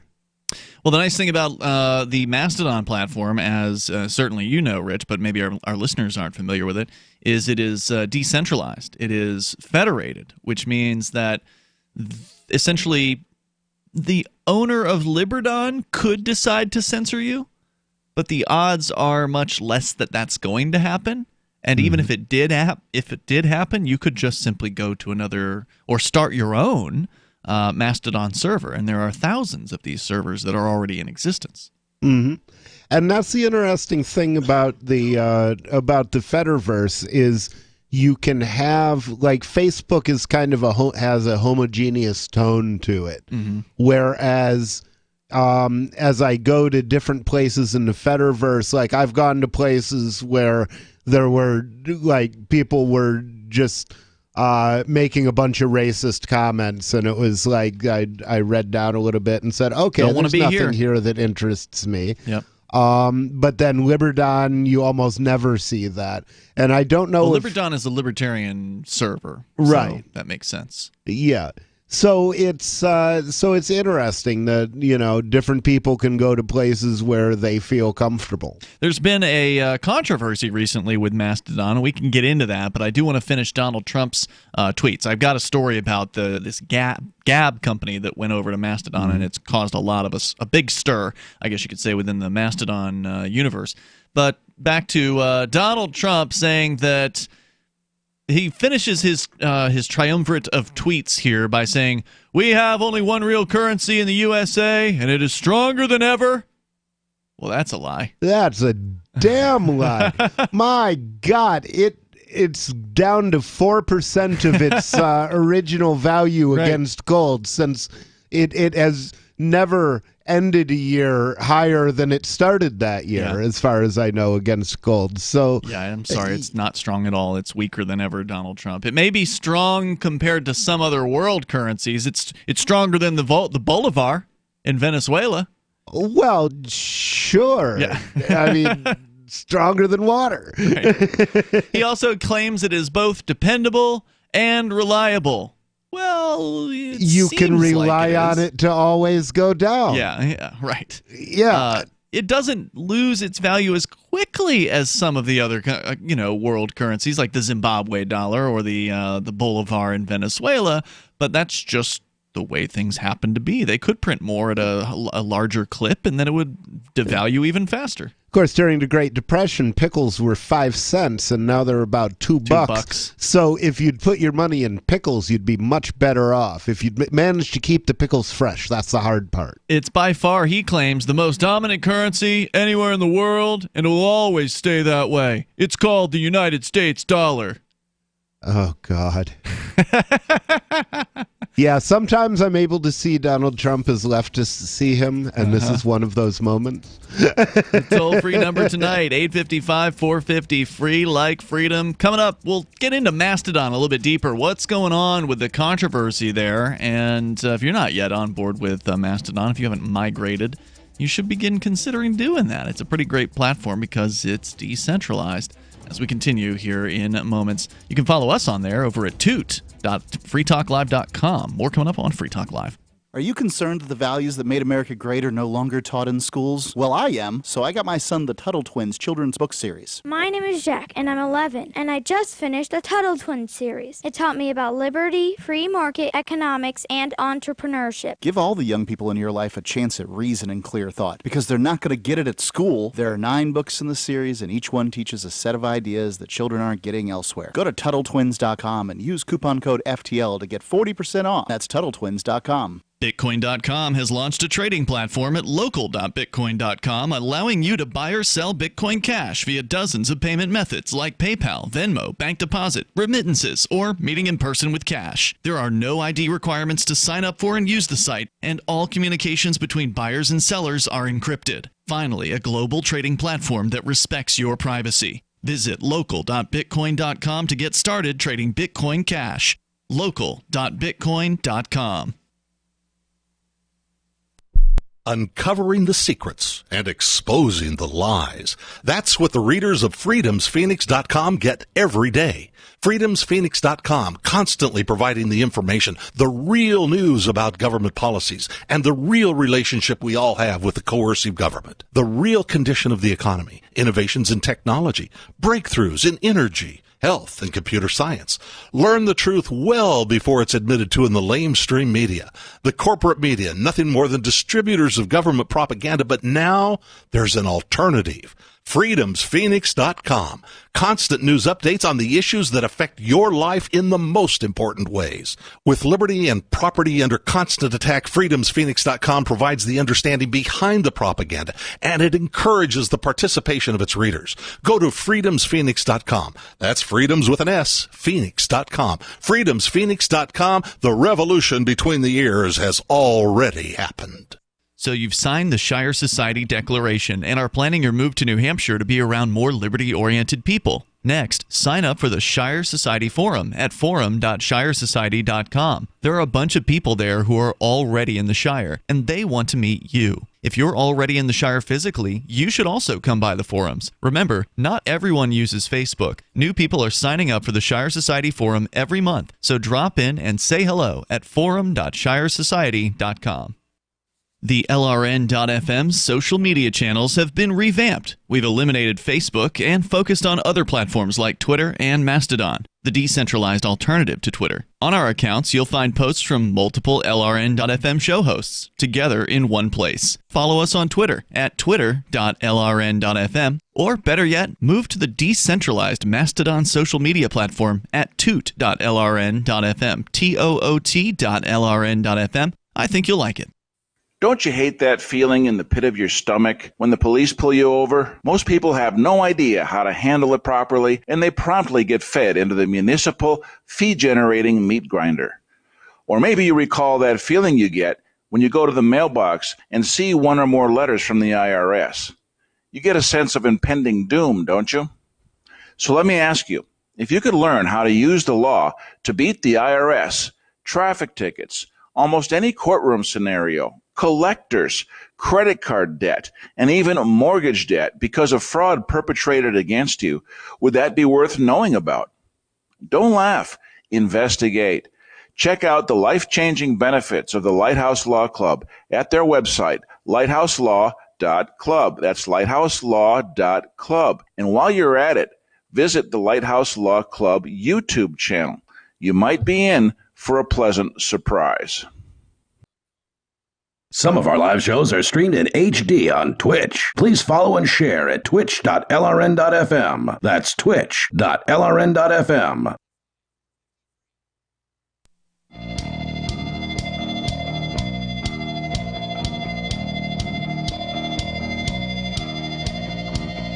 It's Free Talk Live. You're invited. If you want to join us here, you can. The toll-free number is 855-450-FREE, like freedom. It's 855-450-3733. Whether you want to discuss Trump's attack on Bitcoin and cryptocurrency, or coming up, we got the story about Gab, what some people view as an alt-right platform, although, Rich, you say you don't think that was the intention of the founders of the Gab platform. I don't think so. I saw an interview, Tom Woods interviewed one of the founders, oh, really? Or the founder of Gab, I think, And basically, he said that a bunch of alt-righters ended up on Gab because they were the ones getting deplatformed. Well, right. Yeah. So it at the time that they sort of, I don't know if it was right when they came out, but when they became relevant was when all these people were looking to find a new home, so to speak. And so they kind of took that platform over. Although some argue that it was always intended that way because they adopted the frog as their mascot on Gab, and the alt-righters had sort of adopted this this meme frog, basically. Pepe, I believe, is the frog's name. Oh, is Pepe the symbol of Gab? Well, not the exact Pepe. Okay, so there's a certain artist who made Pepe the Frog, and as I understand it, the artist who made it is not necessarily a right winger. No, he's like hard left. Yeah, and he sues people. Yeah, for I heard using he sued that Alex meme. Jones. Yeah, I heard he went after InfoWars, and I think he won. I believe I saw a headline about that. I didn't read the story, but I believe there was a settlement in that particular case. So anyway, the alt-right had sort of adopted this Pepe frog, and so it just happened to be that Gab adopted a frog as its again, it's not the same graphic, but it's definitely a frog that is its mascot. So interesting. It sort of suggests that it might have been kind of an alt-right effort, but who knows?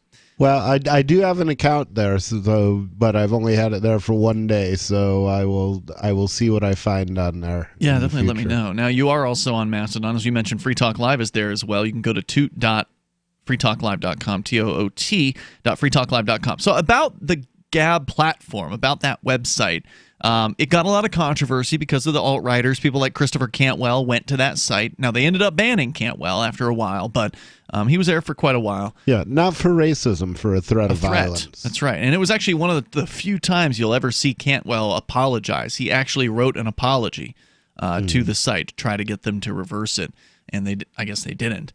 But Cantwell's the kind of guy who tends to not apologize for things, but in this case, he did.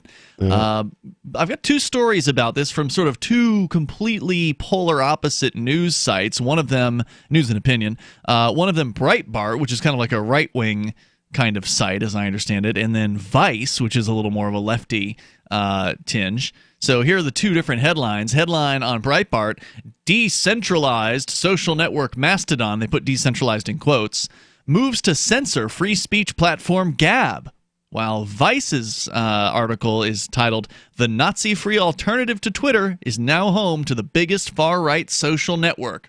Rich, where should we start? Should we start with Vice and get their perspective first, or do you want to go with the Breitbart people? Well, let's go with Vice first. All right, here's Vice. Story from Motherboard's Ben Makuch. This was published just yesterday. The headline, subheadline, Gab, which has been used frequently by neo-Nazi terror groups to organize and recruit, is now the biggest node on the Mastodon network. Mastodon was launched as a decentralized, social justice-friendly Twitter alternative that was free of Nazis and harassment. But 2 years later, the biggest Mastodon instance is now Gab, a far-right social media network known widely as a gathering space for white supremacists. Despite getting attention as a healthier Twitter alternative, most Mastodon federations have remained small. Mastodon, which functions much like an open-source Twitter, is decentralized in that anyone can set up their own federation or server, but those servers can interact with each other. Or not, right? Like they could also pull their interactions and block their interactions with other Mastodon servers. And that's, in fact, what's happening now with some servers blocking the new Gab server. Let's go back or get deeper into the story here. Gab, which has been tied to the suspect responsible for the Pittsburgh synagogue terror attack that killed 11 worshippers, announced on July 4th that How many killers have had Facebook accounts. pages? Yeah, exactly. Almost all of them, I suspect. Announced on July 4th that it had switched its back end to run on Mastodon software, instantly making it the largest Mastodon server, with more than double the number of users as the next largest federation. Because Gab is simply implementing Mastodon's open source code, there's no functional way for Mastodon to shut down Gab. This, of course, was part of the appeal for Gab in the first place. In the past, Gab had lost its web host GoDaddy and had been banned from accepting donations via PayPal. Quote, Gab is now unstoppable and can never again be taken down as a whole ever again, unquote. This according to Gab in a series of emails to Motherboard. Mastodon released a statement.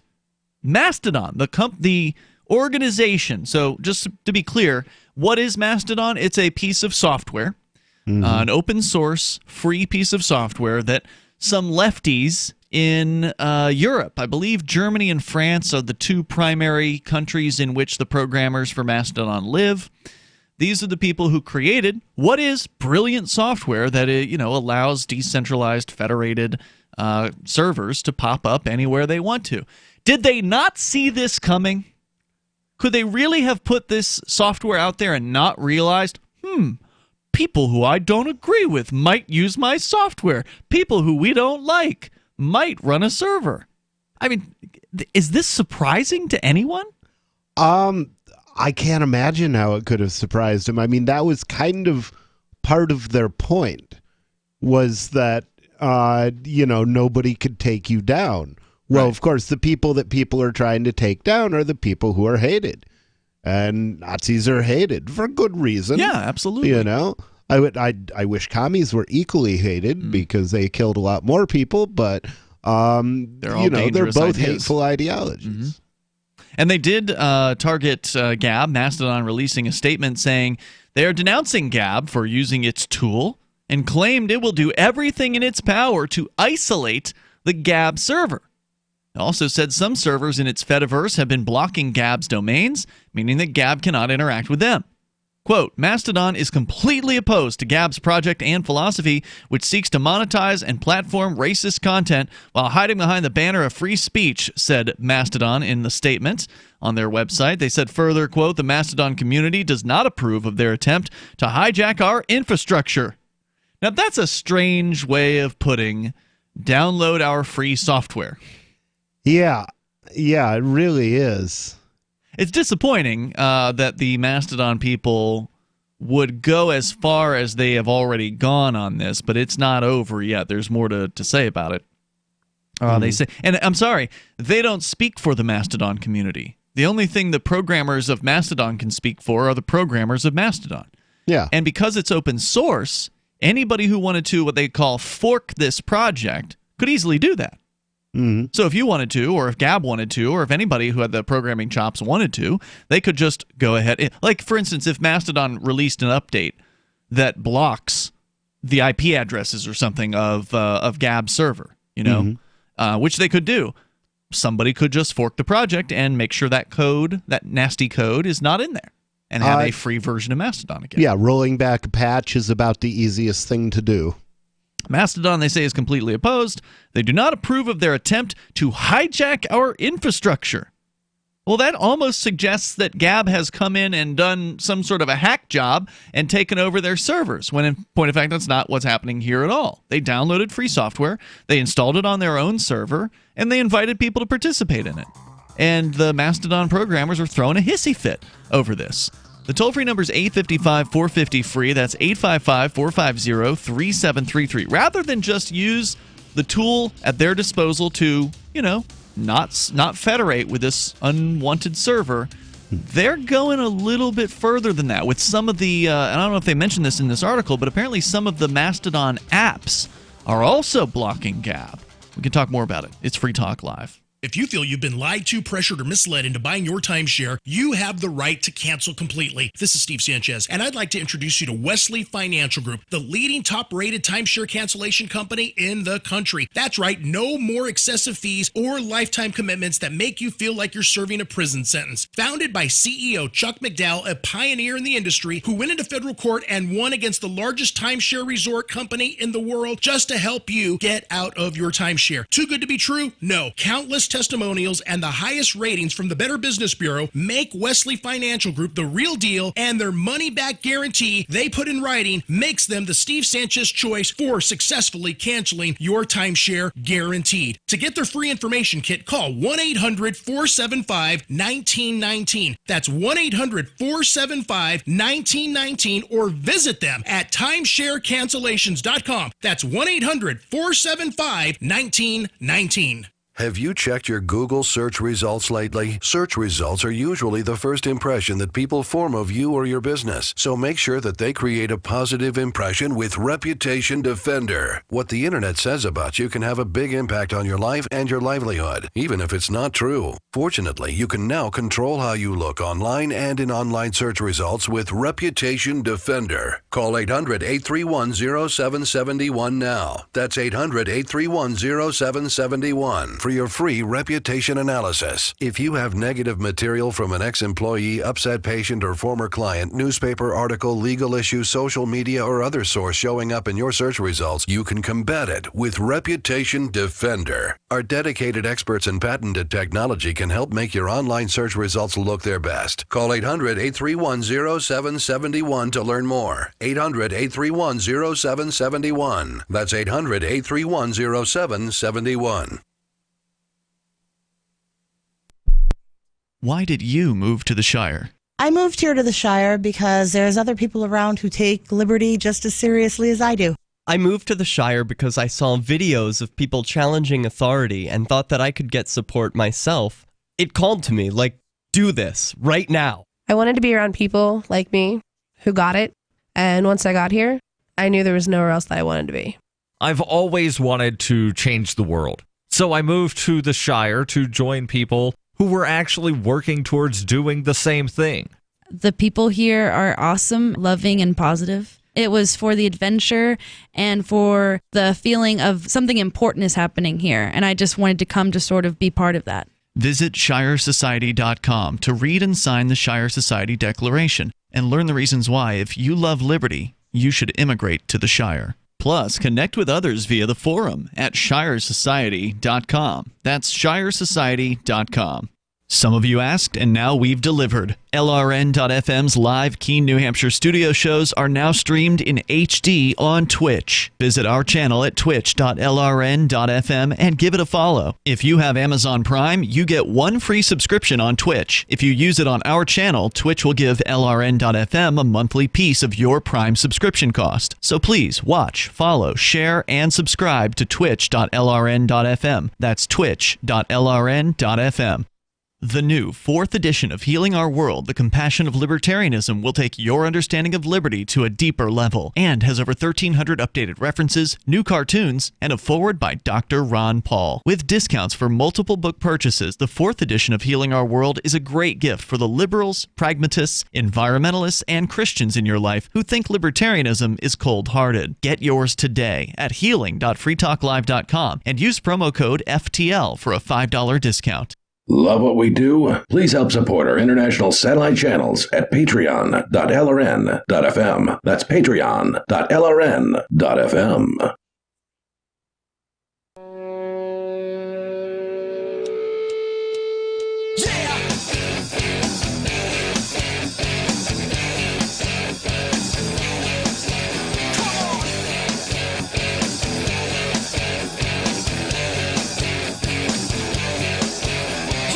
Yep, it's Free Talk Live, and you can bring up anything that you want. Our toll-free number here is 855-450-FREE, like freedom. That's 855-450-3733. With you in the studio tonight, you've got Ian. And nobody. We're talking about the controversy that has bubbled up over the Mastodon platform, a supposed decentralized free speech platform that I guess they were joking when they talked about free speech, because there's been a Mastodon instance that has popped up over the last few weeks by the company known as Gab, that has been sort of known as kind of being I don't know, a harbor for the alt-right, or safe harbor, if you will, for people on the right. In fact, Vice even goes so far as to claim in this article, which most of the rest of the article, we gave sort of the basics on what happened in the beginning. Most of the rest of the article is them basically saying that Gab has encouraged terrorism, that Gab, by simply existing and allowing people on the alt-right to be on the site, has fomented terrorism. And of course, as you pointed out, Rich, how many of these terror attack, killers, these shooters, how many of these people have had Facebook accounts? Almost all of them. Yeah. Of course, they're taken down immediately once the killing happens. After the fact. Right. Well, go ahead. Yeah, I mean, to me, the thing is, this idea that you have to agree with speech to permit that speech is really dangerous, Right. I think that people like, Cantwell and other racists should be, go ahead and talk to them and expose them for the fools that they are. Indeed, the more you can get somebody like that to speak, the more they sort of hang themselves with their own rope in a lot of cases. But what they're actually arguing, and again, I'm summarizing the rest of the story because it rambles on for quite a while on the Vice piece, which we'll put it on our social media. If you want to go and follow the Free Talk Live Mastodon, you can go to toot.freetalklive.com. I haven't posted it yet, but I will post it there. And but basically what they're arguing here is that the fact that Gab allows some people on the alt-right to be there, they're saying Gab hasn't cracked down hard enough. Gab, of course, saying, well, if somebody's violating our terms of service, like they did with Cantwell, they deleted his account after he issued a threat from that account. So that's one example of them taking down a relatively high-profile sort of white nationalist kind of guy. In basically what this article is claiming here is just the fact that Gab is a relatively popular platform with I don't know how many millions of users. They're saying that, oh, well, if it weren't for Gab, these people, these hate-filled bigots, these violent Nazis or whatever, they wouldn't have as big of a platform. And so they're blaming Gab for its success, saying that, oh, because Gab hasn't cracked down as much as we think they should crack down, then these Nazis have a club that they can, post to this site, and then more people who would have not otherwise seen their posts would see their posts.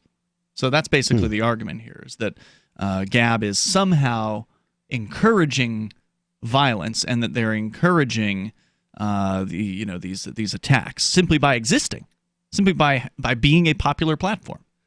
Yeah, and when you try to clamp down on speech, people are going to fight back. People are going to get angrier and angrier, as they should.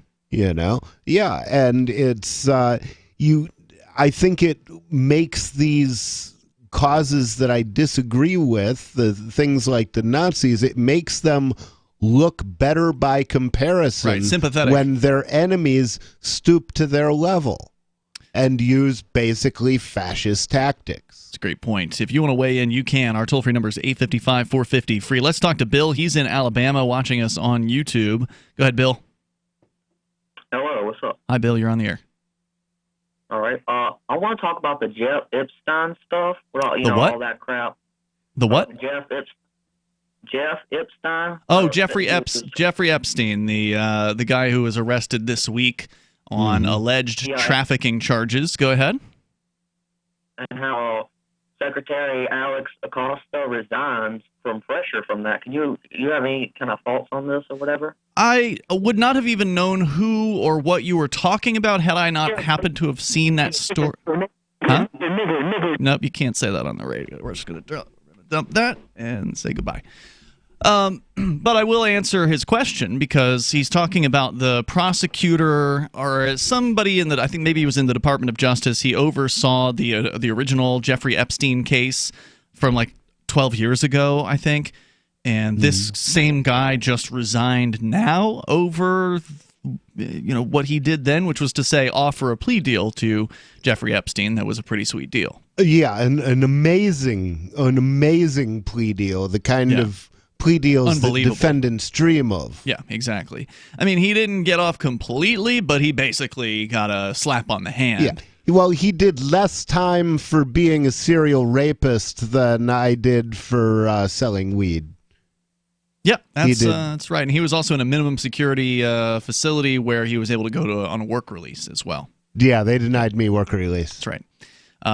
Even though there was no reason for them to deny you. I mean, you're not a danger of an escape or anything like that. So. And even though it specifically says that sex offenders don't get work release. He did. He did. What you're saying. Isn't that amazing? Best justice system money can buy. Now, whether or not he actually committed a real crime, I think, is a whole other question. And we looked at that in great detail. But the point is, he was punished nowhere near as stringently as many other people who received the same charges that he received. Now, whether, again, those charges should even exist is another question that leads to a discussion about age of consent and that sort of thing. But let's go to Jim. He's in Maine, also claiming to watch on YouTube. Go ahead, Jim. Hey, I was curious about what exactly is a libertarian. I'm confused if it's like a liberal or more of a conservative. Well, libertarians in general are they're either they're either on any given issue to the left of the liberals or to the right of the conservatives. You know, conservatives talk about small governments, and libertarians mean it when they talk about small governments.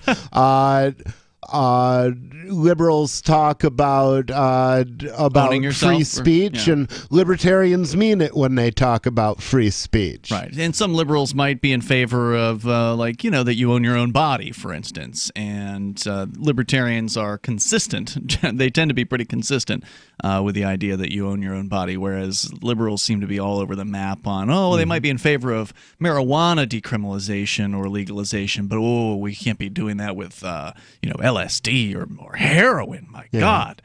So, I mean, there's plenty of liberal drug warriors out there, for instance. Yeah, and you have conservative border worshipers who say that your rights come from government, and without government you have no rights, or if you're not a citizen you have no rights. But libertarians believe that rights come from nature or from God, depending on libertarian, and that therefore human rights exist for every human.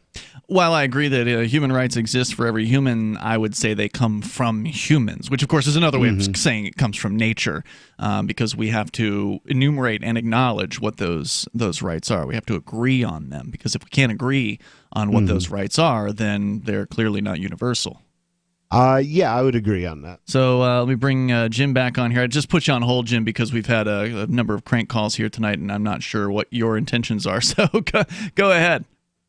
So are you all like in the middle? Like, is it like more so in the middle of like a motherfucker? Nope, you can't see. I was right about him. Yep. Bye, buddy. Can't say the F word on broadcast radio. But again, tonight, if you tune in at 10:30 p.m. Eastern Time, over at dlive.lrn.fm, you can say the F word, no problem. It's welcome on the internet. There's no pesky FCC that's going to get in the way. So for our listeners on the internet platforms that are continuing to try to violate the rules here tonight and getting dumped, I just want to explain briefly to you what a dump machine is. It is a magic box that actually allows us to eliminate things before they even make it to the radio transmitters. So when you say things that you're not allowed to say on the radio, it may be, he's from the UK. Maybe you can say the F word on the, at least he sounded like he was from the UK. He certainly had a heavy British accent. Maybe you can say the F word on the radio there. I don't know. But you definitely can't say it here. And the dump machine will just eliminate it. You don't even make it to the air. So you may hear yourself on Twitch, because we can't dump Twitch. There's no box for that. But you're not being heard on the radio, so sorry, you failed. All three of you. The toll-free number here tonight, 855-450-FREE. We got more on Gabs, migration to the Mastodon platform, and the butthurt, the upset, the controversy about that. If you want to comment, you're welcome to join us. This is Free Talk Live. Hour 3 is next. I'm a little obsessed with My Magic Mud. Several years ago, I met Jessica Armand, the founder and CEO of My Magic Mud, and I didn't even know my teeth were coffee stained. A week's worth of use convinced me, and now I use it every 3 or 4 days. It's clinically proven to whiten teeth, and I think it cleans better too. My Magic Mud's available at most local health food stores, Sprouts, Natural Grocers, CVS, Walmart's Natural Beauty Aisle, but I can get it for you for 20% off with coupon code FTL20 at mymagicmud.com. FTL20 mymagicmud.com. Bitcoin.com has launched a trading platform at local.bitcoin.com, allowing you to buy or sell Bitcoin Cash via dozens of payment methods like PayPal, Venmo, bank deposit, remittances, or meeting in person with cash. There are no ID requirements to sign up for and use the site, and all communications between buyers and sellers are encrypted. Finally, a global trading platform that respects your privacy. Visit local.bitcoin.com to get started trading Bitcoin Cash. local.bitcoin.com. Cell 411 is a free app for Android and iOS that replaces government-controlled 911. Cell 411 allows you to preset a group of friends or private organizations to show up at any emergency. Cell 411 is a nightmare for the state because it proves their so-called services aren't needed. Cell 411 has had thousands of installs, and of course it's covered by the BIPCOT no government license. Cell 411 because your friends won't shoot you when you're in trouble. Without the government, who would build the emergency services? You and Cell 411. Get it today at getcell411.com. So you've heard all 3 hours of the latest episode of Free Talk Live, and you're still hungry for liberty-oriented audio content? Did you know that we have another 24/7 audio stream at LRN.FM? The Liberty Radio Network airs the latest episodes of some of the best liberty-oriented podcasts on the internet around the clock. In addition to recorded content, you'll also hear live shows like Free Talk Live, originating from our Keene, New Hampshire studio. So listen anytime at LRN.FM. That's LRN.FM. You're listening to the live edition of Free Talk Live. Hour number 3 is next after the news here on the Liberty Radio Network at LRN.FM. This is the Liberty Beat, your daily source for liberty news and activist updates. Produced in partnership with SNLS News and listeners like you. Online at libertybeat.news and snls.news. I'm Mick Murrow with your latest edition of the Liberty Beat. Gold is trading at $1,405. Silver at $15.12, and Bitcoin is trading at $11,700. Today's prices are brought to you by InnoScale. Take off with Managed Cloud. Looking for a safe, secure way to store your important files online? Let InnoScale handle it for you.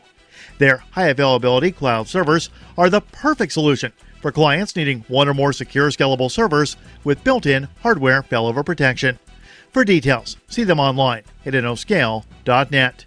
In the news, investigative journalist Vicky Ward dropped a bombshell on Tuesday in an article for the Daily Beast, where she reported that U.S. Secretary of Labor Alexander Acosta reportedly stated that ill-famed Jeffrey Epstein belonged to intelligence. The Mind Unleashed reports that Acosta reportedly made the statement during his interviews with the Trump transition team, while being vetted for his current position of Labor Secretary.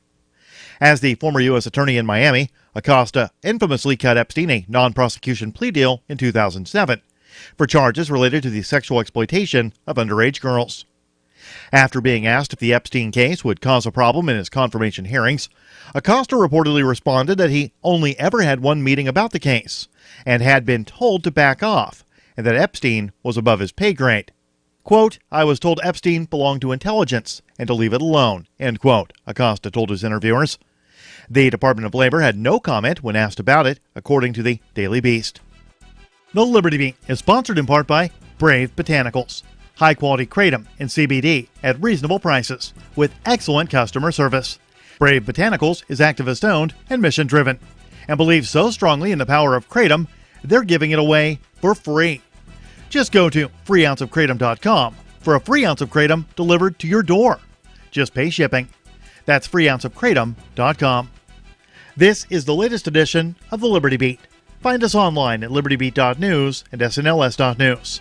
Your news now continues. A Phoenix, Arizona man who was shot in his genitals by Phoenix police during a 2017 anti-Trump rally has decided to sue. Following a recent national investigation into the social media accounts of police officers, Scottsdale resident Josh Coben discovered that not only were his genitals targeted by police pepper balls, but he was the hapless brunt of police jokes as well. President Donald Trump visited Phoenix on August 22, 2017. A subsequent rally decrying his presence in the city took place on the streets of downtown Phoenix. Instead of peacefully protecting the protesters' constitutional rights to assemble and protest, Phoenix police fired tear gas and projectiles, such as the pepper ball which struck Coben. The young man was struck in his private parts after he decided to kick a canister of tear gas back in the direction of the police. Thousands of alien enthusiasts appear to be planning to storm the infamous Area 51 in Nevada in a desperate attempt to gain entrance into the conspiracy theorist mecca. The Mind Unleashed reports that a Facebook event named Storm Area 51, They Can't Stop All of Us, was started to announce the plan, which is scheduled to take place at 3 o'clock in the morning of September 20th, 2019. At the time of this publication, 316,000 Facebook users had RSVP'd to the event, and another 340,000 confirmed they are interested in attending. At the time of publication, over 15,000 posts had been made in the group, with memes, plans on how to hatch the raid, and even merchandise created for the event populating the page. Clearly, the page is meant to be a joke, but with so many saying they want to attend, the creator of the page made sure to clear himself of responsibility if there are some willing to storm the highly secure military base. The United States Air Force facility, commonly known as Area 51, is a highly classified remote detachment of Edwards Air Force Base within the Nevada Test and Training Range. Support for the Liberty Beat comes from the Conscious Resistance Network, featuring videos, news reports, and articles from a spiritual anarchist perspective. Experience the Conscious Resistance at theconsciousresistance.com. How would you like to have your business featured on the Liberty Beat? You can. Just send an email to libertybeat@snls.news for details. This is the Liberty Beat, produced in partnership with SNLS News and listeners like you. The Liberty Beat is online at libertybeat.news and snls.news. I'm Mick Murrow, reporting for the Liberty Beat, reminding you, spread liberty with a smile.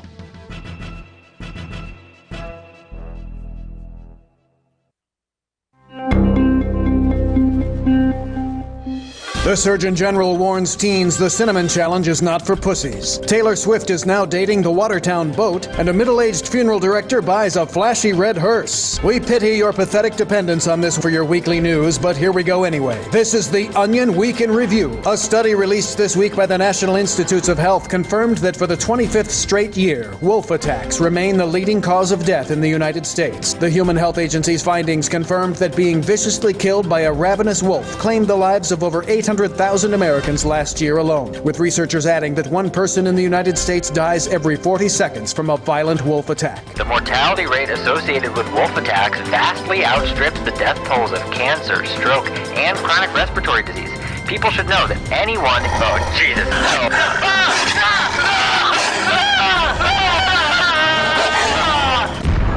This is the Onion News Network.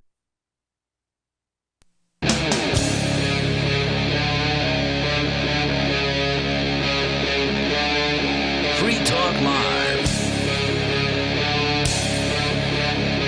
It is Free Talk Live. You can bring up whatever you want here. Our toll-free number is 855-450-FREE, like freedom. That's 855-450-3733. With you here tonight, it's Ian. And nobody. And we're launching into the third hour here. Plenty of time still for your calls and thoughts. We've been discussing the decentralized Mastodon social media network. And normally there's not a whole lot to say about Mastodon besides it's a cool idea and you can run your own server and that means that it's decentralized and it's federated. We've always had just nice things to say about Mastodon, and then all of a sudden they got political. They decided they were going to weigh in and make a post. I actually have pulled up their actual statement. After the so-called free speech platform Gab had launched a Mastodon server. So Gab, for those unfamiliar, was sort of a competitor to Twitter and other social media sites that advertised itself as a free speech platform, even though, of course, they still have some limits on speech, like you're not allowed to threaten other people on Gab. And it did kind of attract a bit of a right-wing audience or right-wing user base, it seemed like. And that is why Mastodon, which is, again, just supposed to be a decentralized social network that is free open source software, has made a statement on their website saying that they are completely opposed to Gab's project and philosophy, which they claim seeks to monetize and platform racist content while hiding behind the banner of free speech. They say Mastodon remains committed to standing up against hate speech. For example, our new server covenant means we only list servers on joinmastodon.org that are committed to active moderation against racism, sexism, and transphobia. The Mastodon community does not approve of their attempt to hack our infrastructure and has already taken steps to isolate Gab and keep hate speech off the Fediverse. Oh, excuse me. Did I say hack our infrastructure? It says hijack our infrastructure. Oh, I was going to say it was hardly a hack, but still, both but are it very was harsh. hardly a hijack. I mean, as you pointed out earlier, when you start a federated platform, one of the reasons for starting it and one of the known impacts is that anybody can start one, including people you don't like. That's right. You know, so methinks milady doth protest too much. Let's continue here. We can take your calls and thoughts. You can bring up whatever's on your mind. We do have more. I'd shared with you the Vice.com story about this, and I did. Did I post that? No, I didn't post that yet. I'll post it to our Mastodon here over at toot.freetalklive.com. It'll also appear at twitter.freetalklive.com and telegram.freetalklive.com. But also we got a story from Breitbart. So you had Vice, which is kind of like the lefty reporting, which is basically claiming that Gab is a platform for terrorists. And that, you know, that the killers, the maniac shooters, would not have been as likely if they hadn't been on Gab. I mean, that's basically the viewpoint that the Vice article has. So we can continue the discussion. Your calls and thoughts are welcome. Let's go first to Jeanette calling in San Francisco, listening online to LRN.FM. Go ahead, Jeanette. Hi, how are you guys? Hey, good. You're on the air. Good. I'm calling to talk about an experience I had this week with the TSA Oh. and how arbitrary their procedures are. Yeah, please do. So I was traveling back from Omaha, Nebraska for work, and I'm actively breastfeeding my son. So I had, you know, my breast pump and my breast milk and my ice packs and all that. Mm-hmm. And I hadn't run into any trouble. And then as I was going through security, they said, we need to do a full pat down on you. And I said, excuse me? But I overheard their conversation. And the reason that they had to do one is because my ice packs were not fully frozen. So the liquid in the ice pack was just kind of swishing around. And I was just like, seriously? And in the moment, I didn't want to miss my flight. I didn't want to fight. So I just said, sure, whatever. I just want to interject down. here. That seems like the dumbest excuse, because if that's all it takes to get something through, oh, well, it's totally frozen, so you can go right through. Are they saying, what, am I supposed to believe that it's going to stay frozen for the entire time? If you're on a 6-hour flight or a 4-hour-long flight, it's going to obviously melt. Ridiculous. Anyway, go ahead with the rest of the story. Yeah. And so they asked if I wanted a private screening, and I said no, because I just figured that was going to take longer. And again, I just didn't want to miss my flight. And I think it's important to do these things where people can see them. I think that it's actually worth it for people to see somebody getting shaken down and getting this extreme pat down or whatever. So yeah, tell me more. Yeah, so she didn't take me. So they had to do it. They have to be watched. And I said, well, can at least a woman do it, please? And then I thought in my head, well, I mean, if the woman happens to be queer or whatever, it doesn't really matter. Right. But in any case, they did it. It took at least 2 minutes. And she was new, so she didn't really know what she was doing. So she had to do a certain section of my body again. And she explained everything she was going to do before she did it. Right. And then eventually I have like this small bump on my back. And so she said, what's this on your back? I said, I have a bump on my back because I have bad posture. There's nothing there. It was just so ridiculous. And then that's where I hid the heroin packet underneath my skin, officer. Right? Yes, of course. It must be that. What else could it be? Mm-hmm. And I mean, I held up the line for everybody because they don't let anyone through while they're doing these pat downs. But it's just, I just thought that's not what my experience has been. I mean, maybe they made it look that way, or maybe it was such a small staff or whatever that they actually did hold the line up. But in my experience, there's usually a ton of officers around, and usually they pull one of them over and they kind of, take you to a side, and it never impedes in any way. So I'm surprised. Which airport was this? Omaha, Nebraska. Okay, maybe it's a little smaller at Omaha, but I've never had that issue even in Manchester, which is a fairly small. Now, I mean, had this ever happened to you before when you were traveling, this level of scrutiny? No, I mean, I've traveled with my pump and my ice packs before. That's why I know I've traveled with them unfrozen before. So it just proves how stupid, and it just takes one person to decide, oh, well, these aren't frozen, so better pat her down. Yeah, and it's stupid, it's arbitrary, and as we've seen so many times, and Jeanette, thank you for calling and sharing your story with us tonight. I appreciate it. As we've seen so many times, the TSA fails its own tests. They don't ever release these numbers publicly, but sometimes they've leaked out. They have the TSA Red Team, and I know we mention this all the time, but it's important to bring it up again. The TSA Red Team, as they call them, they come through and they bring things through the checkpoints that you're not supposed to have, like bomb-making materials or weapons or whatever, drugs. And they try to sneak this stuff past their agents. And we've seen reports that have said that the leaked numbers have shown like between 70 and 90% of the, in fact, I think some of them were even higher than 90%. 90% of these things make it through. They fail their own tests more often than they don't fail it. And I don't think anyone should be surprised by those numbers. Wow. As invasive as they are, they're still incompetent bureaucrats. And the other bureaucrats can manage to pull the wool over their eyes, can manage to sneak this contraband through these checkpoints. After all their trainings, after all the iterations of all the people coming through, they're still failing. Yeah, and we're still losing our freedom. Yep, it's true. Let's go to Elizabeth, and make sure you take your shoes off. Oh, don't forget your belt. Elizabeth in Texas, you're on Free Talk Live. Go ahead. Hello? I'm going to put you on hold, Elizabeth. We'll come back to you here in just a moment. Toll-free number is 855-450-FREE. Yeah, if you sound like a teenage boy tonight, you are going to be given a little bit of extra scrutiny because we are doing a broadcast radio show.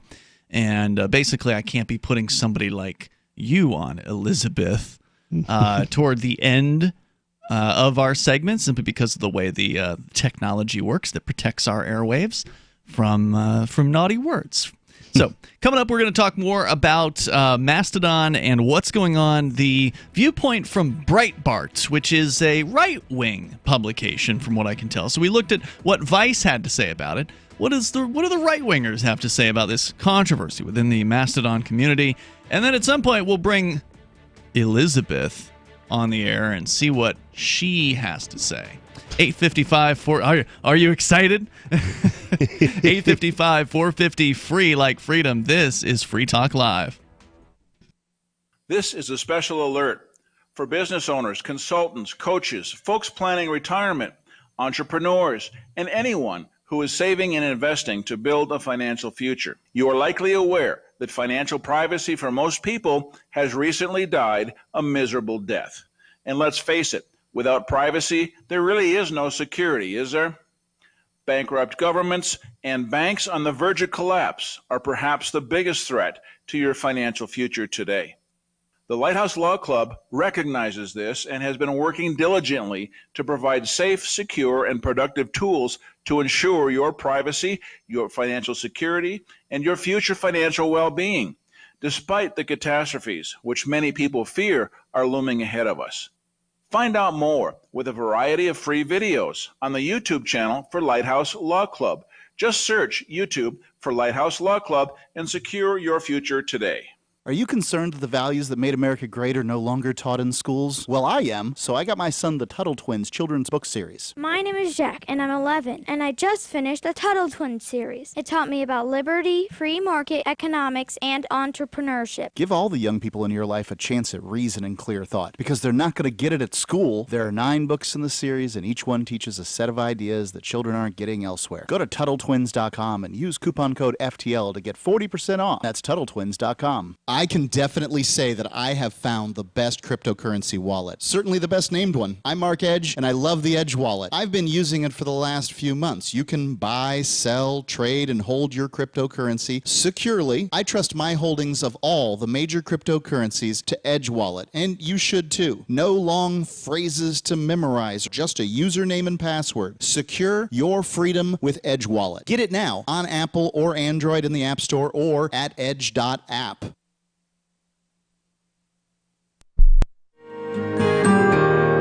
So the protection of life, liberty, and property is what the Free State Project is all about. But it's an effort to move 20,000 people who understand. It's about demonstrating to the entire country that, yeah, we can have a free market, a truly free market. Making it just a freer, great place to live. It's the world's largest voluntarist libertarian community, and it's only getting bigger. That's amazing, to be able to move to a place where other people passionately believe in being free and independent. What the Free State Project is managing to do, though, is to put their money where their mouth is. It's physically getting up across the country and saying, let's go someplace and let's demonstrate the power of these ideas. There's a lot of kind of philosophy that surrounds liberty. There's a lot of thinking about it and talking about it. But here in New Hampshire, people are doing it. 101 Reasons Liberty Lives in New Hampshire, a documentary by Free State Project Early Movers. Watch it free at 101reasonsfilm.com. 101reasonsfilm.com. If you want to know the latest about Free Talk Live before we go on the air, all you need to decide is how you want it delivered. It's your choice. Visit news.freetalklive.com to receive our usually weekly news updates by email. Plus, we have a Twitter account at twitter.freetalklive.com, and you can follow us on the decentralized Mastodon platform at toot.freetalklive.com. So please follow us at toot.freetalklive.com and sign up for our emails at news.freetalklive.com. Are you a cryptocurrency advocate? The Crypto Tip is the ideal outreach tool to help new people discover cryptocurrency. It's a printable business card-sized tip that you can give to service providers, preferably in addition to a good cash tip. When the server scans the QR code, it'll bring up an explanation of cryptocurrency, how to install a wallet, and allow them to claim the tip. If they don't claim the crypto, you get your tip refunded to you after a time period you specify. Plus, if they do claim the tip, you get an email alert. Create as many tips as you want at cryptotip.org. That's cryptotip.org. Now you can follow LRN.FM on the decentralized Mastodon social media platform at toot.lrn.fm, toot.lrn.fm.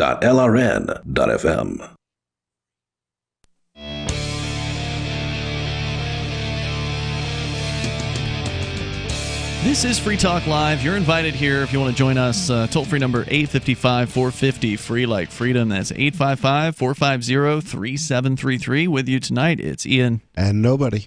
Local.bitcoin.com. This is a pretty brand new platform. It just launched about a month ago, but maybe like 5 weeks ago, early June. And it allows you to buy and sell Bitcoin Cash. And you can use dozens of payment methods, including PayPal, Venmo, bank deposit, remittances, or you can just meet in person with cash if you want. There's no ID requirements to sign up for the site, which is super awesome because it's getting harder and harder to find websites like that in the cryptocurrency purchasing world. And further, the communications between buyers and sellers on the site are encrypted, so even the site's administrators don't know what's being said. And that's some pretty useful privacy features. You can go to local.bitcoin.com to get started and sign up there. That's local.bitcoin.com. Finally, a global trading platform that actually respects your privacy. And I know Aria, our Monday night co-host, has been having a blast on local.bitcoin.com. She's been selling on PayPal, which is a high-risk kind of area to sell because somebody could do what they call a chargeback and basically claim that they didn't authorize the purchase, and then they end up keeping your cryptocurrency. But she says it's been pretty rare that has happened, and that it's been working out for her because she's able to charge quite a bit, so she can sort of build up a buffer in case some scam artist does hit her. Because you are dealing with, the internet here, and you're dealing with people who are in many cases anonymous. So you have to keep in mind you don't want to put too much on the line. if you're dealing with somebody who, you haven't asked for their ID or whatever, and she doesn't do that. So there's, different ways that you can do these things. Some you can use more, checking than others. Like, I will sell larger amounts than Aria, but I'm also much more stringent on my requirements for the buyers to be able to purchase. So get on over to local.bitcoin.com and get started buying and selling Bitcoin Cash. As we continue, you can bring up what you want here. Let's bring Elizabeth on the line from Texas. You're on Free Talk Live. Go ahead, Elizabeth. Knock us out. I'm waiting to be impressed. Hello? Elizabeth going once. Elizabeth going twice. Well, even less impressive than I'd expected. The toll-free number here, 855-450-FREE. Here's a story from Breitbart.com. Rich, we've been talking about Mastodon, the alleged free speech platform that is now speaking out, its programmers speaking out against Gab. And here's a story from Breitbart. So we got the left-wing view on this. Here's the right-wing view. Mastodon, a theoretically decentralized online platform, is moving to limit the activities of Gab, a social network that closely adheres to First Amendment principles. Mastodon is an open-source social network that theoretically enables a decentralized network of online communities to thrive. Anyone can set up a Mastodon server, appoint moderators, and add it to the network of communities known as the Fediverse. However, although its technology is built around the principles of decentralization and federated content moderation, Mastodon's leadership leans to the left. The project was set up in part because left-wing techies thought content moderation on platforms like Twitter didn't go far enough and wanted to allow left-wingers to create their own decentralized versions of it with tighter banning policies. Now, that's interesting. I don't know if that's true. Was that really their motivation for creating Mastodon? Was that they wanted the ability to tighter regulate content on their servers? I don't know. Mastodon is like Twitter without the Nazis, declared Sarah Jeong, who's famous for her racist tweets about white people, in 2017. However, the very decentralized principles that allowed SJWs to set up Mastodon-based communities with trigger warnings and censorship on steroids also allowed free speech platform Gab to create a community based on First Amendment principles. By using Mastodon's open-source technology to provide a new mobile app to its users, Gab would theoretically be able to bypass Apple and Google's anti-competitive bans of its original smartphone app. That's interesting. See, I didn't realize that Gab had actually been banned from the Apple and Google Play stores. Yep. I had not heard that story, but it's not a surprise at this point. But with Mastodon, there are several. In fact, I remember when I signed up for it last year, I looked into the number of apps, and I feel like it was more than a dozen different open source Mastodon apps that allow you to log into your Mastodon server. In our case, we're both on the Liberdon server, Rich. And so you can download any one of these apps and use it to post to your Mastodon account, or at least you used to be able to. Well, now, according to Reclaim the Net, Tusky, which is an Android app, and Toot, which is an iOS app, have now blacklisted Gab's domains from their login screens. So therefore, Gab is the one Mastodon server that these clients, these are, again, clients written for this open source platform, so there's a dozen of them, but two of them have decided they're going to not simply even allow you to log in if you're on that platform, if you're on the Gab server. According to the story here, Gab users will not be able to use these apps to access or post from Gab. We do not currently know if any other apps are doing the same.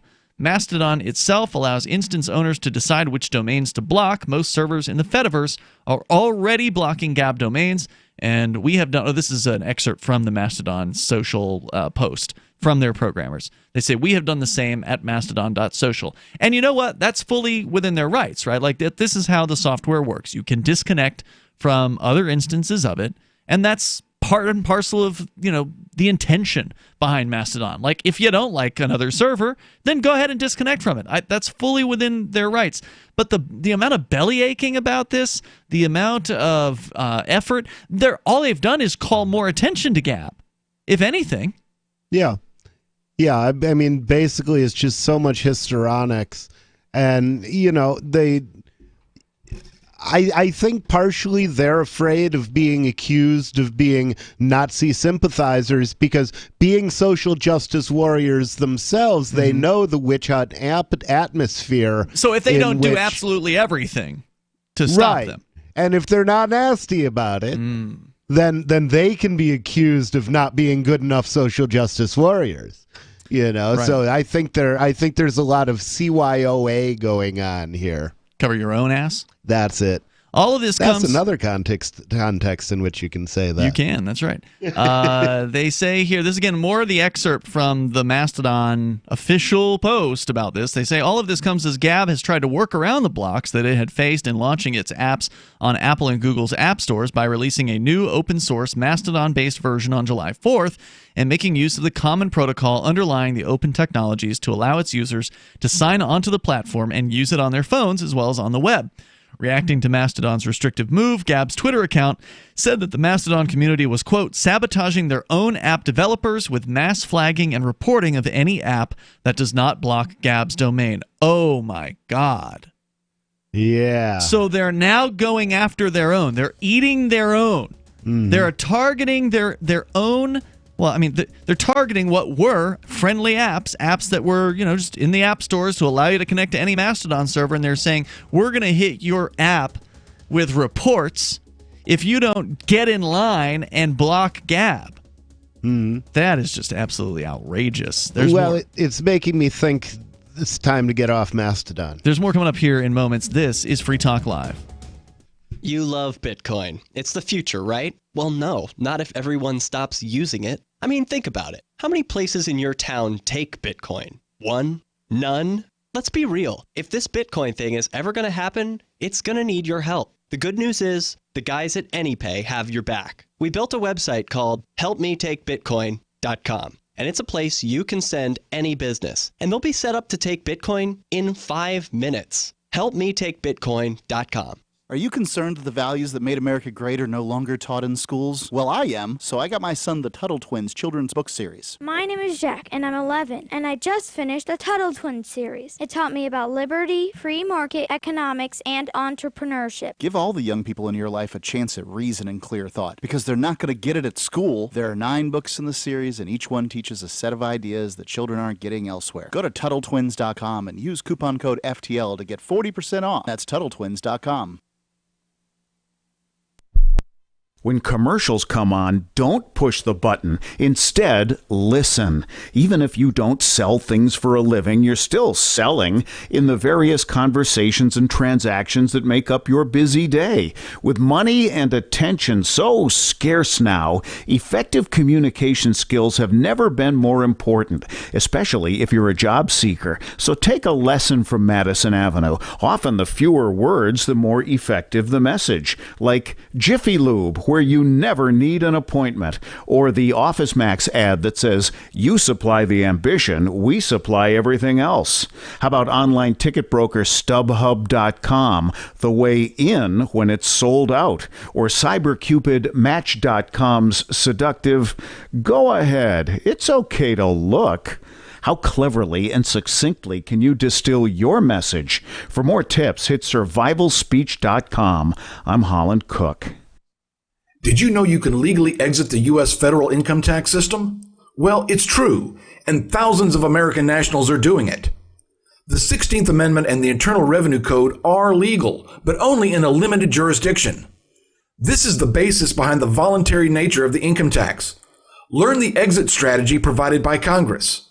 Find out more by visiting weissparis.com and watch our numerous videos. That's WEISSparis.com. There are lots of ways to listen to Free Talk Live. Our podcast has been around since podcasts began, and now the FTL feed is loaded with content besides our full show archives. Did you know that we make it easy for you to customize your podcast subscriptions? We have different feeds, one that includes only our full shows, one with just the Daily Digest, and one with just the Edgington Post. You decide what you listen to. It's quick and easy to customize your feeds at feeds.freetalklive.com. That's feeds.freetalklive.com.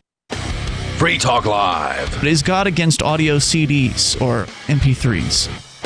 No, all that technology was stolen from the Angels in the first place. You wouldn't have anything that wasn't here in 1947. Why are you selling audio tapes on your website? There's only one there, which is Angels Over Pendleton, shows I see several audio of tapes the angel that we communicated with. No, you can't put video on it. You can't put video on an audio tape. I'm looking at your website here. There's a page where you've got audio tapes for sale for $6, $6.25 each. And I bought both Nazareth and REO Speedwagon on audio tape. On audio tape, Yeah. but that was back in the 80s. Mark. Yeah. I mean, if you're getting the word, if you're trying to get the word out about, what you believe is going to happen in the future, maybe you should put it on CD and at least move into the 1990s as opposed to, 1985. Free Talk Live, 7 nights a week from 7 to 10 Eastern, live on the Liberty Radio Network at LRN.FM. This is the Liberty Radio Network, broadcasting the latest liberty-oriented audio content 24 hours a day at LRN.FM.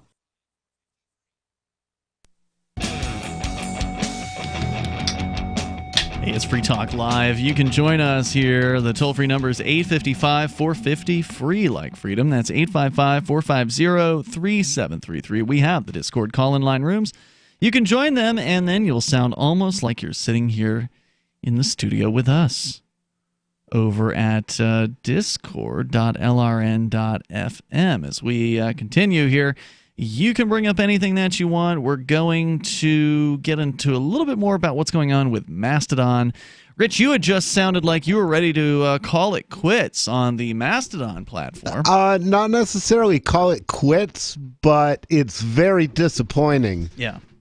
What I'm seeing, and especially disappointing because I've been interested in developing something that would operate by the same protocols as Mastodon and operate within the Fediverse. And so it's very disappointing to see that they've let themselves become politicized by this. It's not much of a surprise given what I already knew when I first looked into Mastodon. It didn't take much effort to discover that the people who ran the thing weren't freedom-oriented people. They might have done a good job coding a decentralized, federated social media platform, but it wasn't because they necessarily cared about freedom of speech. The principles that they cared about that motivated them to do this were not necessarily free speech. And in fact, you can figure this out by reading their terms of service if you were to go to the Mastodon's official website where they've sort of pitched their software and you can download the software and all that, they have their own instance of their own server that you can join. Well, the rules on that server are more stringent than what you would see on a platform like Gab, for instance, where the rules on this official Mastodon server are not free speech. They're not.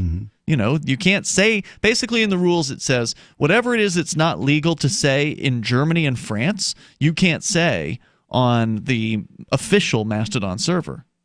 And Germany and France are not known as bastions of freedom of speech. No, not. They certainly weren't known for that during the Nazi era, and they're not known for it now. Right. So the people running that server were obviously, leftists, and it was crystal clear that they didn't care about freedom of speech one iota. But that didn't stop me from signing up for the Liberdon server, which has a much more permissive user agreement. It uses the same software, because that's the whole point. But it's much more more permissive towards the end user and more interested in supporting free speech and actually having a home for libertarians to come to where they don't have to feel afraid of being deplatformed for their libertarian opinions. So to me, even though I knew that the founders of Mastodon weren't necessarily on board with freedom of speech, that didn't stop me from wanting to utilize the platform on a different server that was more friendly, if that makes sense. Yeah, the thing that makes me not want to use the platform is it looks like they're now willing to hack the code, willing to spoil any elegance in their product, to hack in special cases for one server that they don't like. And of course, that's going to expand into more and more and more servers that they don't like. Because if they have any success in stopping Gab people from connecting from Gab people will start their own Mastodon servers. So this is going to grow. So the number of servers they would have to block is going to grow without bound. Right. And they won't. They'll turn the project into a monster if they try to ban them all. So I don't see how they're gonna win this thing. It's pathetic. Best case is somebody forks Mastodon and comes up with a free speech, free speech oriented fork. Liberdon. They could call it Liberdon. Yeah. A little bit more here from the Breitbart story. They say because Mastodon is an open source software project spread out among a myriad of independent servers, attempting to censor Gab across the Fediverse is much like attempting to censor Gab across the internet. To remove Gab from the web, every name server and hosting provider would have to shut them down. And many apparently have. To remove Gab from the Fediverse, every host of a Mastodon server would have to agree to ban Gab. As a result, panicked left-wing Mastodon users are flagging and reporting any Mastodon-based app that doesn't agree to ban Gab. Merely by existing on the network, Gab has triggered a civil war within it. Thanks to Gab, they say, the people behind Mastodon are now at war with their own founding principles of decentralization. In abandoning their founding principles to pursue a strategy of censorship, they have followed in the footsteps of the, quote, good censors at Google. And I got to say, Breitbart is right with this particular editorial viewpoint here. Yeah, they're absolutely right. And yes, Mastodon's hopefully going to have to fork out from under control of these people. That's the only solution I see. If they're going to get this hysterical, how much more hysterical are they going to get as more people they don't like start connecting to the network? That's why I said in the beginning was like, what were they expecting to happen? You released a decentralized product for servers that allowed anybody to do a server on this, with you running this platform. I'm surprised it took them this long.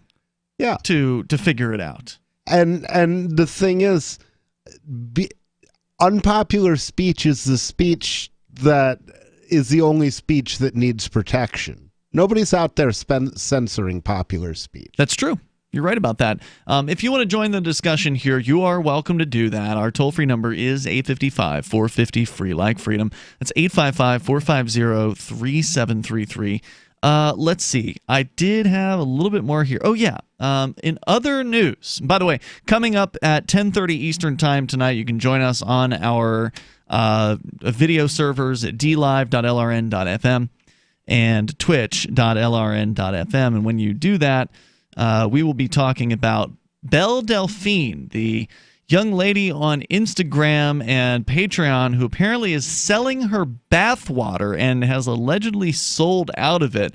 That's a topic that I think we're going to have more fun with on the after show on Freer Talk Live. So stay tuned, or tune back in, I guess, for that at 10:30 Eastern tonight. Sounds like she needs to bathe more. We'll tell you about that on the way here. Also, by the way, I do want to invite you to Freedom Fest. That's where I'll be going coming up in, I think we're leaving Tuesday night. We're leaving late Tuesday. Mark and I are going to Vegas at the Hotel Paris from July 17th through the 20th. I've never been to Freedom Fest, but Mark's been to a few of them, and he's given it very good reviews. In fact, is the largest liberty-oriented gathering in the world. And it'll include a theme this year of the Wild West, liberty and opportunity, or lawlessness and violence. Speakers include Penn Jillette, Lenore Skenazy, John Stossel, Justin Amash, Herman Cain, Glenn Beck, Candace Owens, John Mackey, Kevin O'Leary, Kevin Harrington. Many names here. Grover Norquist, Kevin Sorbo is going to be there. You remember Hercules? I remember TV? Hercules. Also, he starred in Alongside Night. That's the guy. Yep, he's going to be one of the speakers there. Again, July 17th through the 20th. Go to freedomfest.com/FTL. You can use coupon code FTL50 and get a discount, which I suspect is still available, even at this late hour. freedomfest.com/FTL. That's /FTL, like Free Talk Live, at freedomfest.com/FTL. All right. So let's see. The news that I wanted to share here, since we were talking about cryptocurrency earlier in the show, and we discussed the Facebook coin. Do you know who the Winklevoss twins are? I do. And who are they? Well, there are a couple of people who, the first I heard of them, they were claiming that Mark Zuckerberg had stolen the Facebook idea from them. And the next I heard of them, they became kind of celebrities in the Bitcoin community and also the butt of some Bitcoin conspiracy theories. Really? Or at least, yeah, there was at least one comic video where they had this distraught investor being driven to suicide, and it was just the Winklevoss brothers were just pulling levers to mess with his head. The toll-free number here, if you want to join us, we'll tell you what the Winklevoss twins have to say about the new Facebook currency coming up here in a moment. And are they going to get involved? It sounds like they might. It's Free Talk Live. Fellow Patriots, my name is Todd Savage, founder of BlackRifleRealEstate.com. Like you, I was a prisoner of the alt-left sanctuary state until one day I chose to lead my family to freedom. Today we live on a sustainable 20-acre homestead where we shoot, hunt, garden, and homeschool our children without the tyranny of the nanny state looking over us. If you're ready to flee the city to the freedom of Idaho or Montana, our Black Rifle Real Estate team is here to help. Go to BlackRifleRealEstate.com. That's BlackRifleRealEstate.com. If you are trying to quit drinking or doing too many drugs, listen to me. You don't know me and we'll never meet. I had a problem like you once. I drank and used to party a little too much till it got out of control and almost ruined my life. I realized I needed help to fix my problem before it totally destroyed me. If you've tried to fix your drinking and drug problem and you know you can't do it alone, you need to call the National Treatment Advisors. They'll immerse you into a 30-day program to replace your old habits with new habits and totally change your life. And if you have PPO private health insurance, the entire program may be covered. Fix your problem right now before it gets any worse. Get clean. Call now and learn more. 800-506-6740. 800-506-6740. That's 800-506-6740. Hunters, anglers, campers, and survivalists. Get back to nature. Expand your horizons with the highest quality, most versatile, unique slingshots and sling bows on the market at slingbow.com. Slingbow products are compact and models start from just $17.98. They're perfect for your bug out bag or storing in your vehicle. Give yourself and your loved ones the excitement and tradition of Slingbow, a new frontier in archery and truly modern twist on this primitive survival tool. Feel the thrill only at slingbow.com.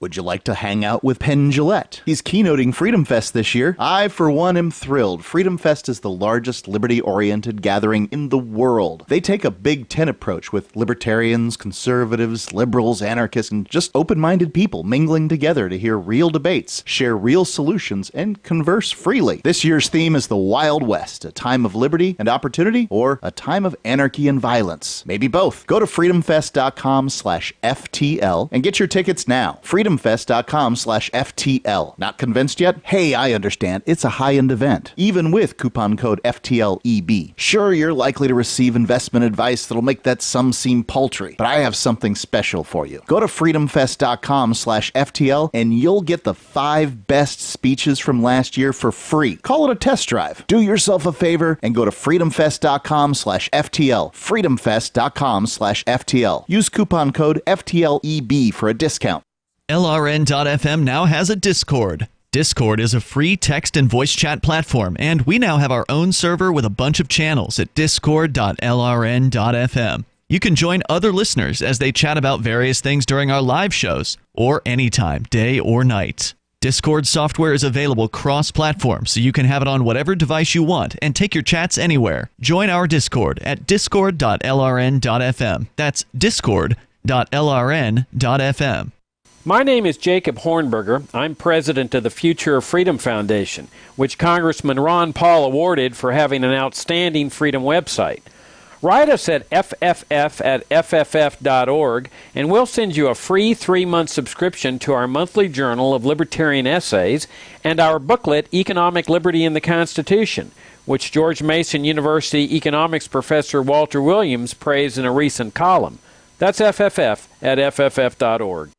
You can sign up to receive the latest about the Liberty Radio Network via our email updates at updates.lrn.fm. That's updates.lrn.fm. It is Free Talk Live. Moments remain in this radio version of Free Talk Live, where you can bring up anything you want to discuss, and you can do that by dialing in toll-free. Our number here is 855-450-FREE, like freedom. That's 855-450-3733. With you tonight, it's Ian. And nobody. Don't forget, we've got the Discord on-air call-in line rooms over at discord.lrn.fm. The Discord server, by the way, is a chat server that is available to you around the clock, 24 hours a day. There are people in there talking about stuff, and it's, kind of free speech-ish. There are certain things that are not welcome in the main rooms, and there have been a couple of people recently who've been trying to kind of push the boundaries on, what can I get away with saying in here, is kind of the attitude. And it's like, well, if it's a place that's not welcoming to new users, then that shouldn't be welcome there, right? Like people who are specifically being hostile on the basis of, say, by using a racial slur over and over again, or just spamming, or, being just particularly nasty. Those are the kind of people who are going to end up in what we call the toxic user zone on the server. And that is a place where if you want to post not safe for work pictures, you can post them there. That's no problem. If you want to be an awful racist, you can do that there. We will put you in a special user class called Toxic, and the Toxic user class can only access the Toxic user zone.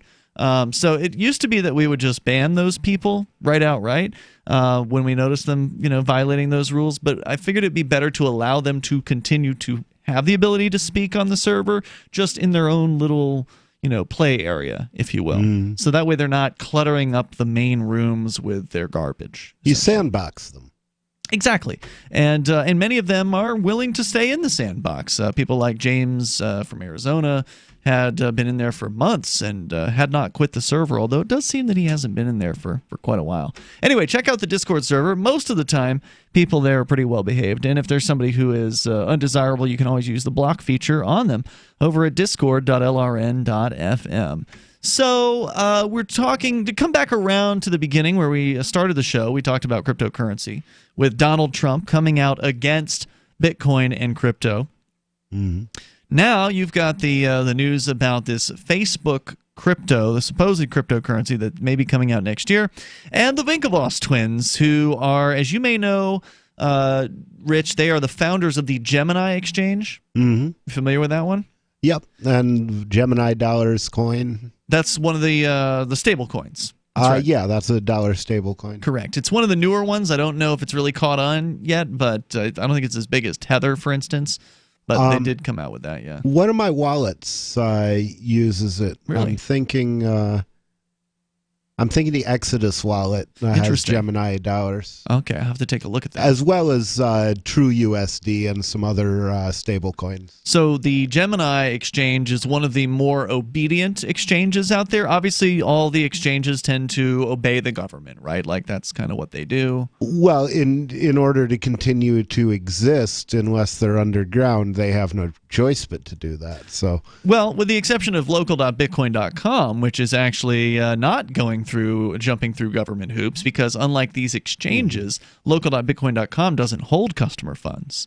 So they're not doing any of the know your customer stuff, which is interesting. Yeah, I wouldn't call them necessarily an exchange. They're something, but they're like a matchmaker. Yeah. Almost, finding buyers and sellers who are willing to do business with one another. But in the case of these exchanges, Gemini's probably the worst, one of the worst, probably like Coinbase and Gemini are like two of the worst, most obedient kind of exchanges out there. Gemini's so bad that they actually ran a ad campaign in the streets of New York City. We're talking about like taxi cab ads, ads on billboards, ads on the sides of buses, just all over the place, in the New York Times, just everywhere, where they were just basically bragging about how obedient and how regulated their exchange was, Well, that attitude is continuing here with a story from CNBC.com. The Winklevoss twins are at it again with more bullishness on cryptocurrencies. Despite Tyler and Cameron Winklevoss's tumultuous relationship with Facebook, they were positive on the tech giant's cryptocurrency bet Libra. Tyler told CNBC in an interview in New York, quote, Libra is very positive for crypto. A company the stature of Facebook talking about cryptocurrencies demystifies the word and makes people feel a lot more comfortable, which I don't disagree with. I think it's true. Mm-hmm. I think Facebook doing the Libra thing is going to get people talking. It's going to get more people interested in Bitcoin, especially when they find out how much better cryptocurrencies, the real ones, are than the Facebook crypto. The twins, who reportedly had discussions with Facebook prior to the Libra announcement, said they expect other technology heavyweights to launch their own similar products. Tyler said, quote, our prediction is every FANG company. Do you know what that stands for? FANG? I don't. I believe it's Facebook, Amazon. I don't know what the N stands for, and then Google. Oh. Facebook, Amazon, something, Google. Anyway, they say our prediction is every FANG company will have some sort of cryptocurrency project within the next 2 years, unquote. When asked what advice they would offer Facebook CEO Mark Zuckerberg as he and his team prepare for next week's Senate hearing, Tyler said it comes down to, get this, cooperating with lawmakers. He said, work with regulators. Talk with them. You know, we definitely went through the front door and we tried to educate the regulators and shape the regulation in a thoughtful manner. Because if you get the regulation wrong, it can stifle innovation. I got news for you. Regulations stifle innovation, period. There's no right form of regulation that's going to help innovation. Certainly, the more they're regulated, the worse it'll be stifled. And there are certainly regulations that are more onerous than other regulations. But to suggest that regulation is somehow a good thing is just total bunk. And this is the position of an individual who benefits from regulation. So even though regulation does restrict the industry and it does restrict freedom to do business, if you are already in business and you're already jumping through those regulatory hoops, then what regulations do for you is they protect you from the upstarts. They protect you from the newbies, the people who don't have a ton of money to hire attorneys to jump through all of the regulatory hoops. That's what regulations do for people like the Winklevoss twins. Yeah, they keep the entrenched powers entrenched. And they are the entrenched powers when it comes to cryptocurrency exchanges.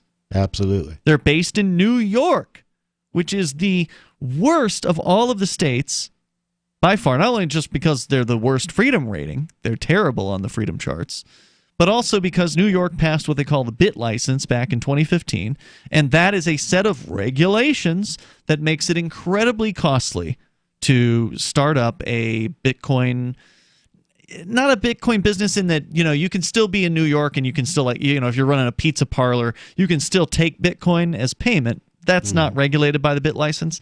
But anybody that's doing like Bitcoin business, meaning like exchanging Bitcoins for dollars and dollars for Bitcoins and like running an exchange and things like that, these BIT licenses are crammed right down your throat. So he goes on, he says, the right regulation allows for innovation to flourish, and we think we've achieved that right balance with New York, unquote. Wow. Whether the twins who now run cryptocurrency exchange Gemini will use the Libra is still unclear. Quote, we'll keep evaluating, but at Gemini we ask for permission, not forgiveness. Wow. That has really been our ethos since day one. So that gives you some kind of, look into the obedience mindset of these people running the Gemini exchange. Yeah, definitely not people I want to be doing business with. Facebook's Libra announcement raised questions as to whether it would heighten competition with the Winklevoss brothers, who have been relentlessly working since 2014 on bringing new crypto products to the market. Some analysts have pointed out that Libra is similar to the Gemini dollar, a so-called stablecoin launched by the twins last year. Tyler said, quote, "We actually think it's a very interesting trade because Libra, as we know it, is a basket. It's tied to assets that are stable, whereas Gemini Dollar is a one-to-one peg, so we think that there's a use case for both types of instruments. They are not apples to apples." He says, "I think that a Bitcoin Libra trade pairing or a Libra Gemini Dollar could actually be quite interesting." So I will say this, I do hope to see the Facebook currency get off the ground. I think that, I'm not interested in promoting it or anything like that, but inevitably we are going to be talking about it simply because Facebook's a gargantuan behemoth, and it means something when they're doing this.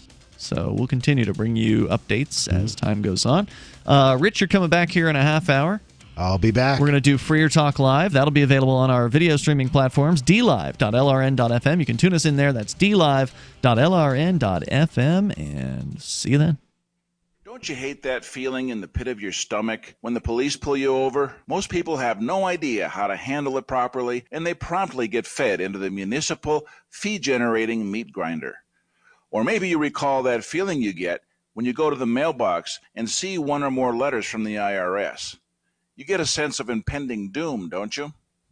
So let me ask you, if you could learn how to use the law to beat the IRS, traffic tickets, almost any courtroom scenario, collectors, credit card debt, and even mortgage debt because of fraud perpetrated against you, would that be worth knowing about? Don't laugh. Investigate. Check out the life-changing benefits of the Lighthouse Law Club at their website, lighthouselawclub. That's lighthouselawclub. And while you're at it, visit the Lighthouse Law Club YouTube channel. You might be in for a pleasant surprise. Bitcoin.com has launched a trading platform at local.bitcoin.com, allowing you to buy or sell Bitcoin Cash via dozens of payment methods like PayPal, Venmo, bank deposit, remittances, or meeting in person with cash. There are no ID requirements to sign up for and use the site, and all communications between buyers and sellers are encrypted. Finally, a global trading platform that respects your privacy. Visit local.bitcoin.com to get started trading Bitcoin Cash. local.bitcoin.com. The LRN.FM social media channels have been revamped. We've eliminated Facebook and focused on other platforms like Twitter and Mastodon, the decentralized alternative to Twitter. On our accounts, you'll find posts from multiple LRN.FM show hosts together in one place. Follow us on Twitter at twitter.lrn.fm, or better yet, move to the decentralized Mastodon social media platform at toot.lrn.fm, toot.lrn.fm. I think you'll The latest episode of Questioning Authority is next after the news on the Liberty Radio Network at LRN. This is the Liberty Beat, your daily source for Liberty news and activist updates. Produced in partnership with SNLS News and listeners like you. Online at libertybeat.news and snls.news. I'm Mick Murrow with your latest edition of the Liberty Beat. Gold is trading at $1,405. Silver at $15.12, and Bitcoin is trading at $11,700. Today's prices are brought to you by InnoScale. Take off with Managed Cloud. Looking for a safe, secure way to store your important files online? Let InnoScale handle it for you. Their high-availability cloud servers are the perfect solution for clients needing one or more secure, scalable servers with built-in hardware failover protection. For details, see them online at innoscale.net. In the news, investigative journalist Vicky Ward dropped a bombshell on Tuesday in an article for the Daily Beast, where she reported that U.S. Secretary of Labor Alexander Acosta reportedly stated that ill-famed Jeffrey Epstein belonged to intelligence. The Mind Unleashed reports that Acosta reportedly made the statement during his interviews with the Trump transition team, while being vetted for his current position of Labor Secretary. As the former U.S. Attorney in Miami, Acosta infamously cut Epstein a non-prosecution plea deal in 2007. For charges related to the sexual exploitation of underage girls. After being asked if the Epstein case would cause a problem in his confirmation hearings, Acosta reportedly responded that he only ever had one meeting about the